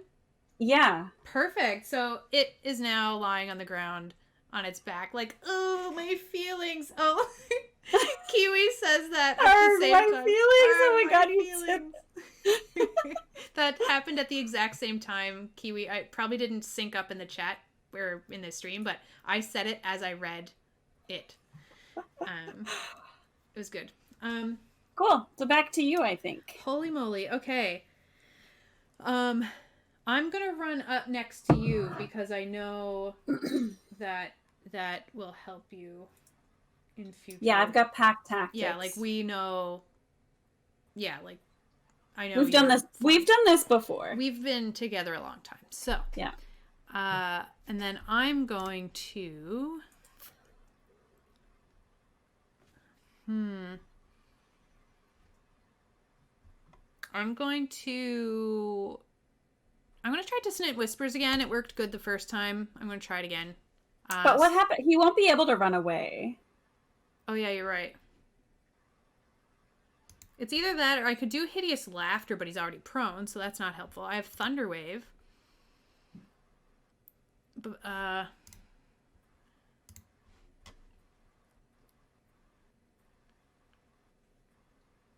yeah, we could do Thunder Wave. Hold on one second. Okay. I think that it has resistance to my bite. Oh shoot. I was just thinking about it because I was like, wait a second, he's non-corporeal. Right. So the bite was piercing, non-magical, okay. right? So it would only be 3 I know that with the Druid Circle of the Moon, eventually my animal attacks are magical, but I don't think that's the case at level 3. So yeah, it's going to be half of that damage. Okay. Yeah, I just halved it. It was 3. Okay. So still good. Knocked him prone. Philip B of Halifax says, "That's it. Show the demon what they get for being a negative example of polyamory." Right. It's So I'm gonna do Thunder Wave. He didn't even want it. I wasn't supposed to be in the equation at all. He was like, "Get the F out." Yeah, no, he was gonna freeze you in. Yeah. Sleep cage with like next to me. And then he was gonna go find my wife and be like, "Hey, I kidnapped your wife, so that we can be together." And she was gonna be like, "Oh, so romantic." Oh no. So thinking about this, I'm going to Thunder Wave him. Okay. When you're prone, it's just that like an attack would have advantage, right? Like a physical attack, for Constitution. Okay. So this is a Constitution saving throw. Okay. Do you want me to do the save? Yeah, sure. That'd be great. So he gets a +1. +1. Ooh, 12? Oh, he has damage resistance to thunder, but I wouldn't know that anyway. Is it thunder? Yeah, he has... Yeah, I'm using Thunder Wave. Can we do radiant damage? I don't have any radiant damage. So, okay, I've Thunder Waved, and my spell DC is 14, so he's failed. So... That is... Oh, that's terrible. 4 damage halved to 2 damage. Man, Jill. Yeah, this ain't going... This is not going great. This is not going great. What? How many hit points does he have now? He's down to 55. Great. Okay. What was the first? Psychic? Yeah. Maybe you could just keep doing that. Yeah, I think I will from now on. Yeah, okay. Okay, so I noticed that the thunder wave... He's immune to being prone. Oh, shoot. So he should have been like, I am not prone this whole time. Yeah. We'll say that your bite, like, put him on the ground, but not prone. Okay. And now he is... I thunder waved him, and he failed to save. So that means he's pushed 10 feet away. Hello, Kiwi says, have you tried seducing him to invite him to the relationship and then go grind out some levels to eventually remove him from the relationship in a fun and permanent way? I think it's too late. Yeah, that's a great idea. It's a great idea. It's a really great idea. So he got pushed 10 feet away, and it's his turn, and he's going to come back swinging. Okay. So I think he would do another claws attack, probably this time on me. Really? I was the most recent hit. Or do you think he's still got the vendetta against you? So he's going to be keep... I think so. Okay, so he's going to go at you because he's got this like deep-seated rage, and I'm just kind of like that voice next to you, like, yeah! Yeah. Okay, so he's going to attack. That's a 15... plus 5 to hit, so that's a 20. It hits. Oh dear. So we were doing the average, so we're gonna go, that's 10. Okay. And that's psychic damage. 27. Okay. And now it's your turn. And I'm next to you. Oh, these got moved around a bit, but it's supposed to be like this. So I'm next to you. I'm gonna just keep biting him until I run out of hit points here. Okay, that sounds good. Yeah? Yep. Because I don't think I really have any other spells that are much more effective against him anyway. Okay. Like, it sucks because this damage is halved, but... Alright, let's try. I forgot that I'm a bard and I have, like, bardic inspirations. 12. What's the AC? 13. Okay, doesn't hit. Shoot. Okay, so you snap your jaws and like his like incorporealness just like wisps around your teeth. Yeah. So I'm gonna use my bardic inspiration on you. Okay. That's a D6. Yes, I might try and do that Tales from Beyond thing to see if we can get something like cool. The what thing? Okay, so spirit birds have this cool thing where it's like a roll a d12 and it might give something cool and useful. So I think I'm going to try it because YOLO and all that stuff. Okay. Oops, sorry everybody. I got a 12. Unknown. You utter an incomprehensible fable from a being beyond the stars. Choose a creature you can see within 30 feet of you. The target must succeed on an intelligence saving throw or take psychic damage equal to 3 rolls of your bardic inspiration die. And then the target is unable to speak any language for 1 minute.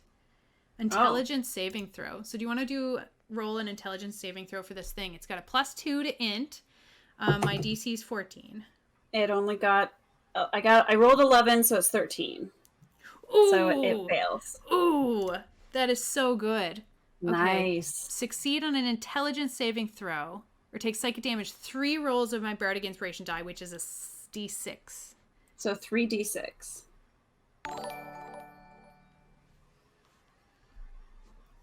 Are you gonna roll it? Gaming Golfer just hosted us. Thank you, Gaming Golfer. Aw, thanks, Gaming Golfer. Yeah, I'm gonna roll it. Here it comes. I just wanted to check and make sure. So I'm rolling 3d6. We should get some custom. Oh man. That hosting image is the custom is the generic like. Yeah, we gotta we'll work on that. We'll work on that stuff. So that's my roll. So he takes 5 more damage. At least it's not halved. True. But and I think he also would feel kind of like he's muted. Like he feels like you guys have been kind of going back and forth with all these things. And I'm going to add insult to injury here. So that was my bardic inspiration use. And I'm going to come at him with another Dissonant Whispers. And the whispers are all going to be really negative and really like hurtful about his incorporealness to be with a human person. But no, that's kind of weird. I don't like that. It's going to be more like your attitude is not appropriate for a solid relationship with someone who actually cares about other people. You're trying to lock someone up instead of coming at it from a place of love. You're coming at it from a selfish place. Yes. So that's going to be what I'm saying. Actually, I'm going to cast this at I'm going to cast it at first level. I'm too scared to use my second level slot. So I'm going to cast Dissonant Whispers, and that's what the whispers are saying. So could you do a wisdom saving throw? +1? +1, yeah. 10. With the +1. So he was trying to get a 14, so he fails. Mm-hmm. So I'm going to cast my damage, and that is 11. So 50 minus 11. 39. 39. 39. Yes. Oh my god. 39. I feel like at this point he'd be getting a little bit like... Well, what does it say? It's usually like half of their hit points. Is that one of the thresholds? I think so. So let's see. Do you have the monsters know what they're doing near you? In the other room. I do. Oh, do you have it right here? Yeah, sure. Well, it's in this room, but it's off camera. But I'll go. Okay. It's his turn anyway, right? Okay, yes, I'll take his turn. I'll be right back. So I'm gonna stay there, and then the demon, who is hearing all of this, and he's like kind of clutching his head, and he goes to retort, and he can't say anything because he got muted by me and my last bardic inspiration. Oh, actually, he was supposed to use his reaction to run as far away from us as he could. So he ran away 30 feet, and then I guess he can't comes speak. Back. He's thinking about it, but I think he would come back and still come in for some more swipes because now he's like, and he's frustrated and he's angry. I think he might attack me this time because I said all that mean stuff. Then I said even more mean stuff. So it was kind of like a lot of mean stuff coming from me. I've been trying to, but yeah, you've been doing more damage to him, so it maybe makes sense for him to switch to you. I didn't read the Shadow Demon entry in that book, so I'm reading it right now. Okay. So I could be making the wrong decision. What's your decision that you're making? Oh, to switch to you? Yeah. Yeah. Let me see. Because we're attacking his feelings. And the reason I'm thinking he would switch is because I think that he is, like, really emotionally invested in this situation. Mm-hmm. Yeah. Maybe this would be a pride attack a little bit. Well, like the other thing too, though, is like if he runs away, if he's feeling threatened, if he runs away, he can always come back, right? Like it's not like they're running away forever. No. Like he's been stalking us, so he would be okay with running away if it saved himself. I think so. But let me I want like that. Oops, I rolled a 15 plus 5, so that's a 20 against me. That definitely hits. And then I take 10 damage. Demons don't fear death and have no self-preservation instinct that will induce them to back down from a fight even after taking substantial damage. Only in the abyss, or if its essence is contained in a demonic amulet that the PC's possessor might be able to get a hold of, will a demon exercise anything that might be described as caution. Uh-oh. So it's not going to run away. It's not. It's sticking around. It's sticking around. Okay, so it dealt me an easy 10 damage, and I also think that maybe we should try and get it outside. And I'm gonna. Oh, it's not my turn. Sorry, never mind. I didn't say anything. Okay, my turn. Yeah, it's your turn. I'm just gonna keep trying. You have advantage. Oh yeah. All right, so I got 16 and then 24. That hits. Cool. Wait, and now I can. Okay, so I did not use the bardic inspiration die on that. I could use it on my damage. I didn't give it to you though. I used the. Oh. I rolled the other thing that hurt him instead. Okay. Yeah. So Ooh, that's better. 5 plus 6 is 11 plus Ooh. 3. That's 14 so 7. divided by 2. Yeah. 7 damage. That's still really good. So 32. So a little bit more damage this time for me. So maybe he could attack me next time. Yeah, I think so. Okay. Okay, so it's my turn. So he can't speak, so if he had been a caster, which he I guess technically kind of isn't, so maybe it's like an item keeping Driali captive, but he can't speak, so he would not be able to cast any verbal spells, which would be really useful if he was a caster. So I'm gonna use my Bardic Inspo to just give you a Bardic Inspiration, so you have a D6 now. So might as well use them all while I got them. You can't do the same thing again? Oh,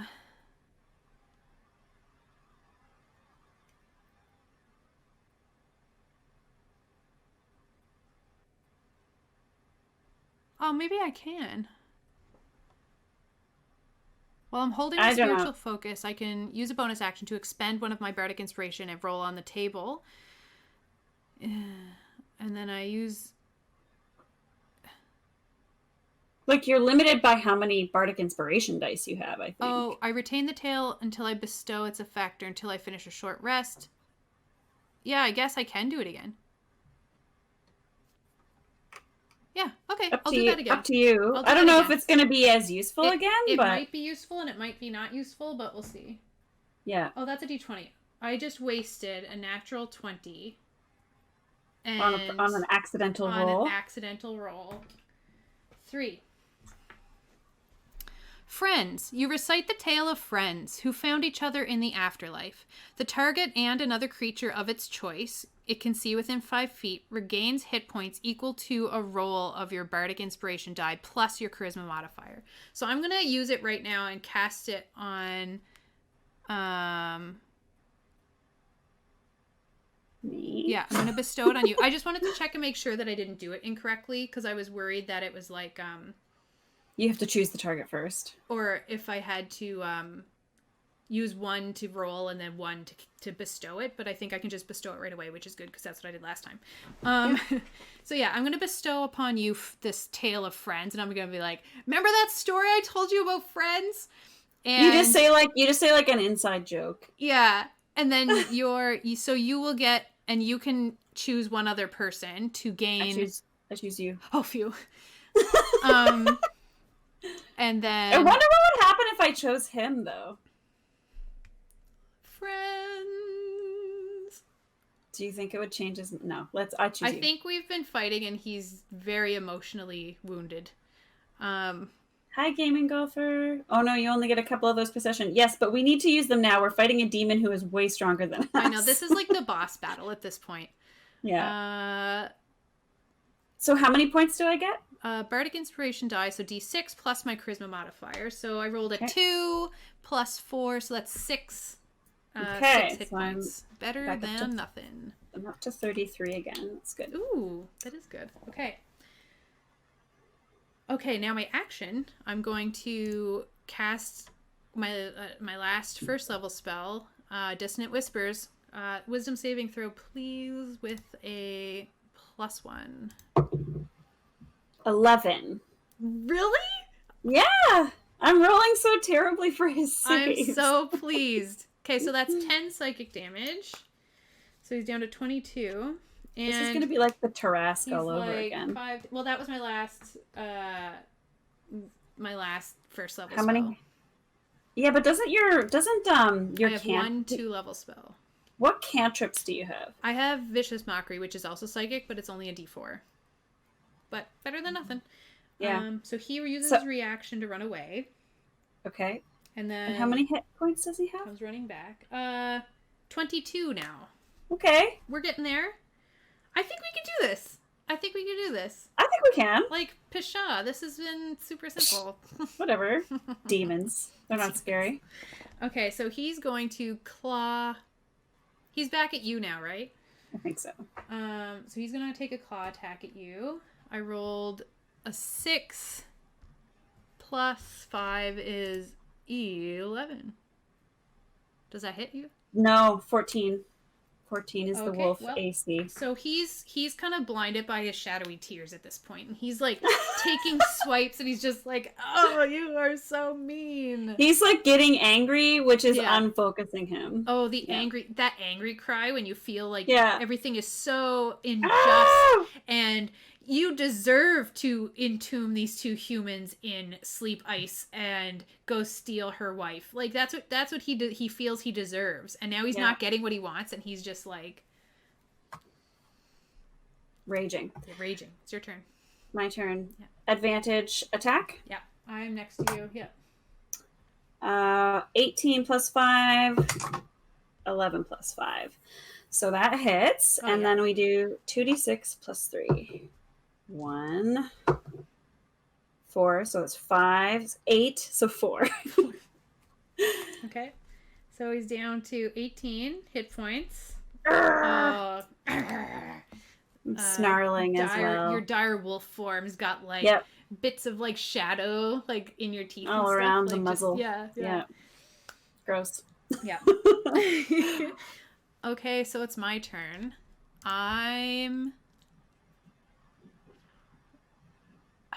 I'm gonna save my second level spell for now, and I'm gonna use Vicious Mockery. So could you do another Wisdom saving throw?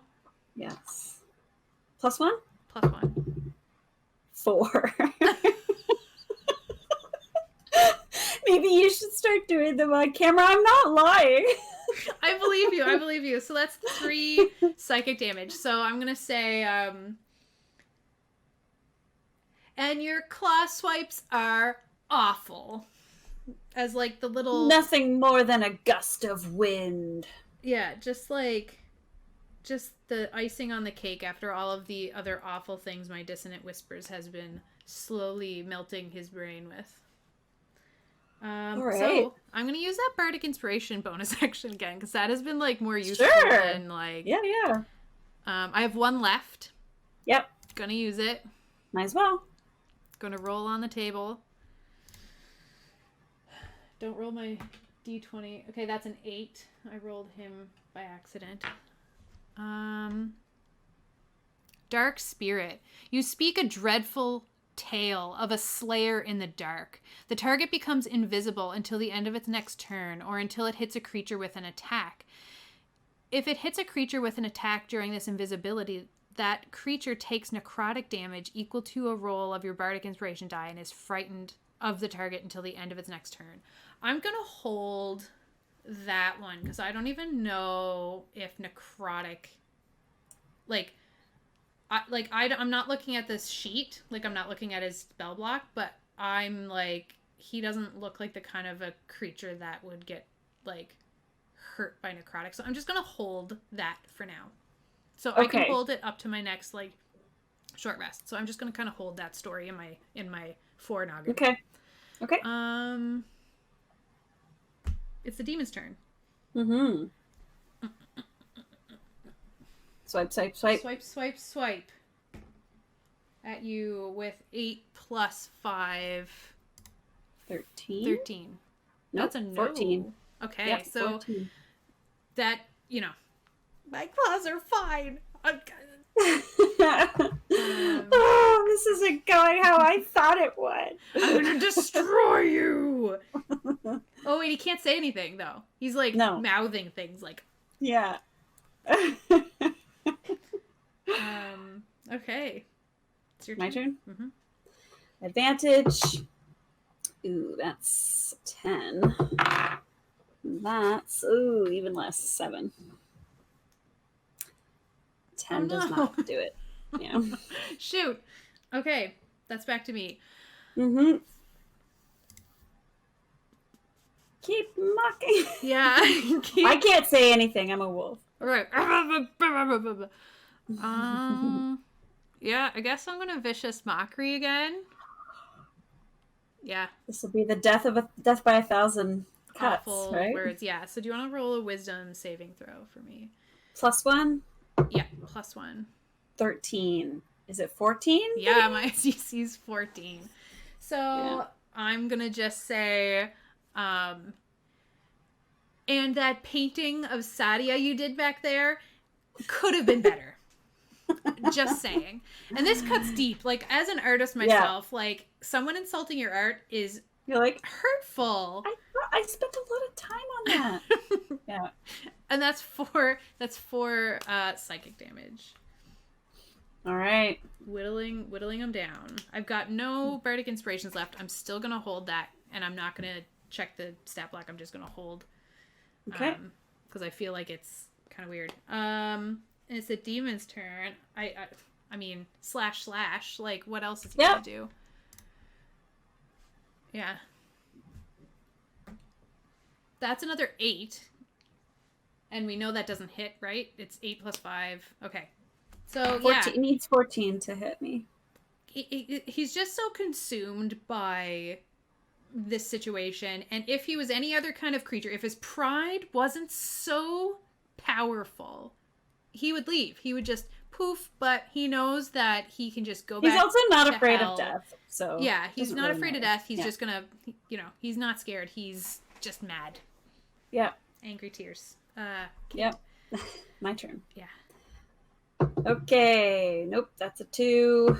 And 15 hits, right? It does. Yeah. Excellent. 2d6 plus Come on, 3. do 22 damage. Come on. 3 plus 3 is 6 plus 3 is 9 divided by 2.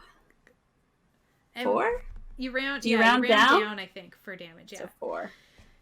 So 4 damage. So where are we now? So 11 minus 4 is 7. 7? Yeah. 7. 7 hit points left.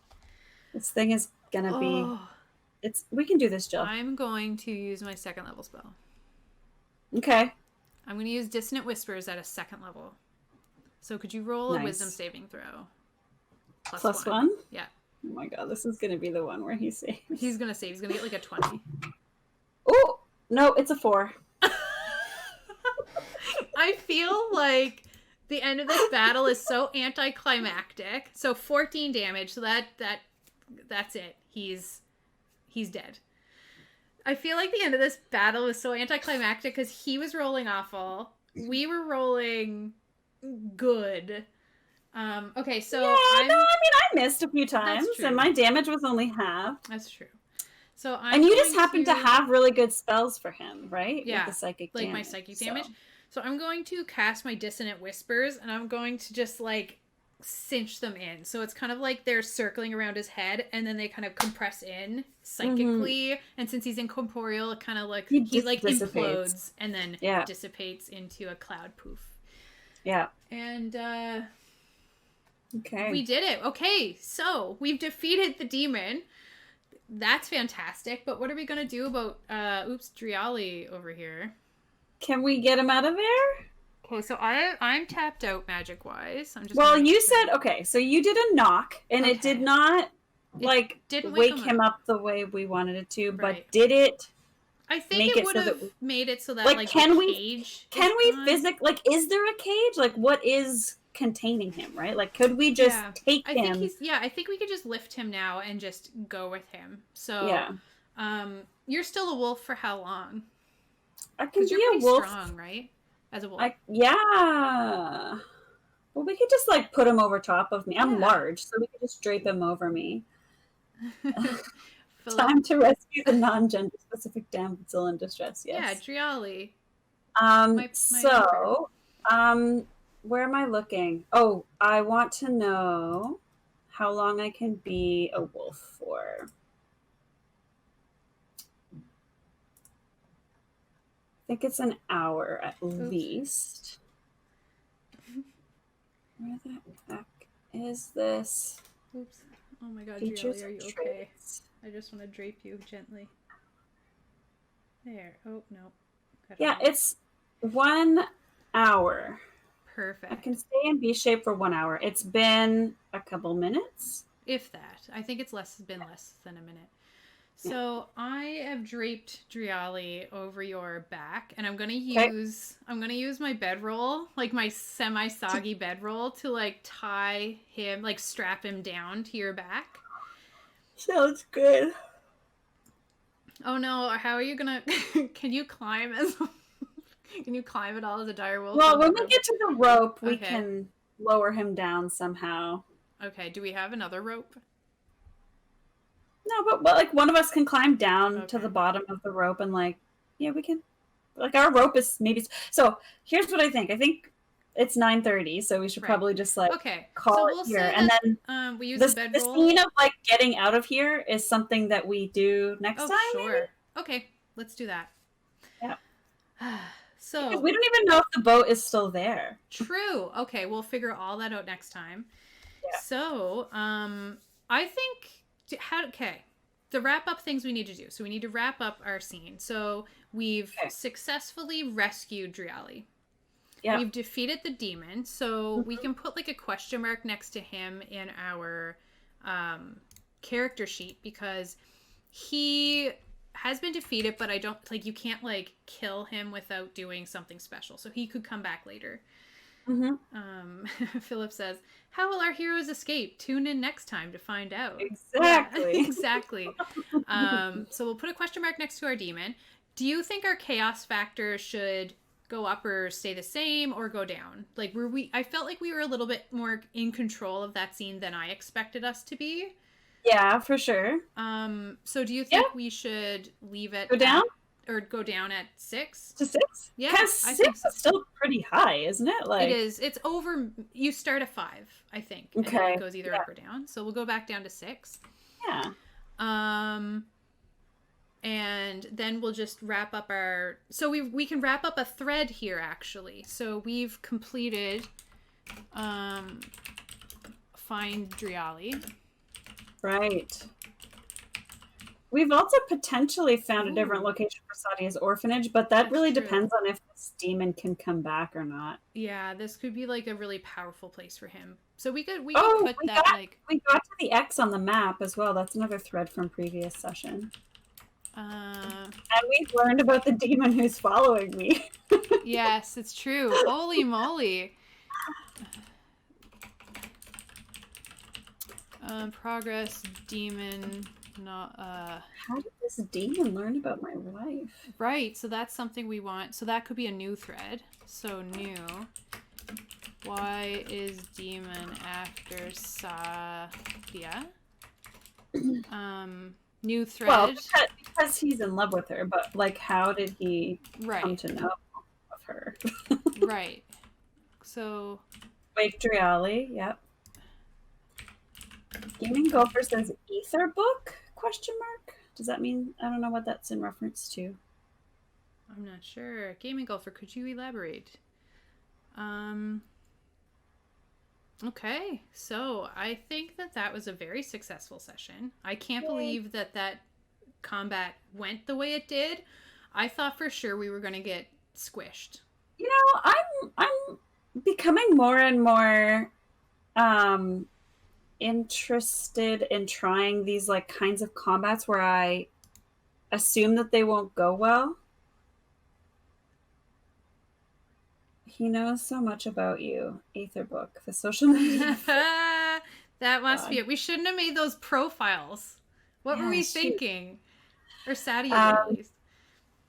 Anyway, yeah, like I was saying, like I think that characters can do and succeed in a lot more tough combats than I was under the impression that they could. So, because the Tarrasque showed us that as well. It's like true. We fought a Tarrasque with 20th level characters, but only 4 of them. And we thought it was something outside of our realm of ability, but then with a couple of tricks, you're able to kind of. This was fine. Yeah, no, this was. Yeah, no, the rules could have gone much worse. They really could have. But like we weren't that close to dying, and as long as I could keep him attacking me, like I could just shift into something else again. Once those hit points from Wolf go away, I turn back into my human form. And you have a heal spell in your back pocket as well. And then I just shapeshift. Like I feel like I have a lot of longevity as a druid. You do, yeah. For sure. I wasn't doing that much damage, but it was like, well, I'm better in my wolf form because it's a bunch of hit points. So, yeah, for sure. Yeah. Okay, well, thank you for playing this with me. I think this was like my favorite session so far. It was really awesome. I'm glad we actually got a combat in, and I really missed playing it. So I think we should try and do this like Once a once a month. month-ish. Yeah, Yeah. I love it. We want to remind everyone that we're going to be streaming this weekend. We're going to be streaming all weekend. We're doing the Global Game Jam. We're going to be trying to invent and come up with a tabletop role-playing game, an original one. We're going to start with the idea on Friday. Like, we're going to start working on it in earnest on Friday. We're going to start streaming around midday Friday. Stream all day, probably into the night. We're going to get full night's sleep, but then we're going to wake up and get back at it. We're going to start streaming and planning. And if anyone wants to throw on us Saturday, ideas, we're not going to stream until later in the afternoon. Later, yeah. Yeah, And but like mid-afternoonish. Yes, you're right. Yeah, mid-afternoonish all the way. Yeah, and then on Sunday as well, probably. Yes, because while we're streaming, if anyone wants to pitch us any ideas or throw us any suggestions or anything like that, and we will be posting on social media when we're streaming. And come hang out with us. Come pop in and see what we're up to. And then the idea for next Monday's stream is to play the game that we developed this weekend. So we're going to try and do that. It'll be a really exciting 4 days. Yay, Low Kiwi. Can't wait to have you with us. It's cool. I'm excited. I'm really excited too. All right, friends. Thank you for watching and hanging out with us. It was great having you here. And if you haven't already, throw us a follow and come back and watch us again next month. We do a lot of other role-playing games. And thanks for being here. Thanks for tuning in, guys.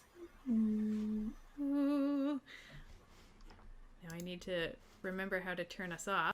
That's the other thing that we got to do. It's always tricky. Always tricky. All right, bye.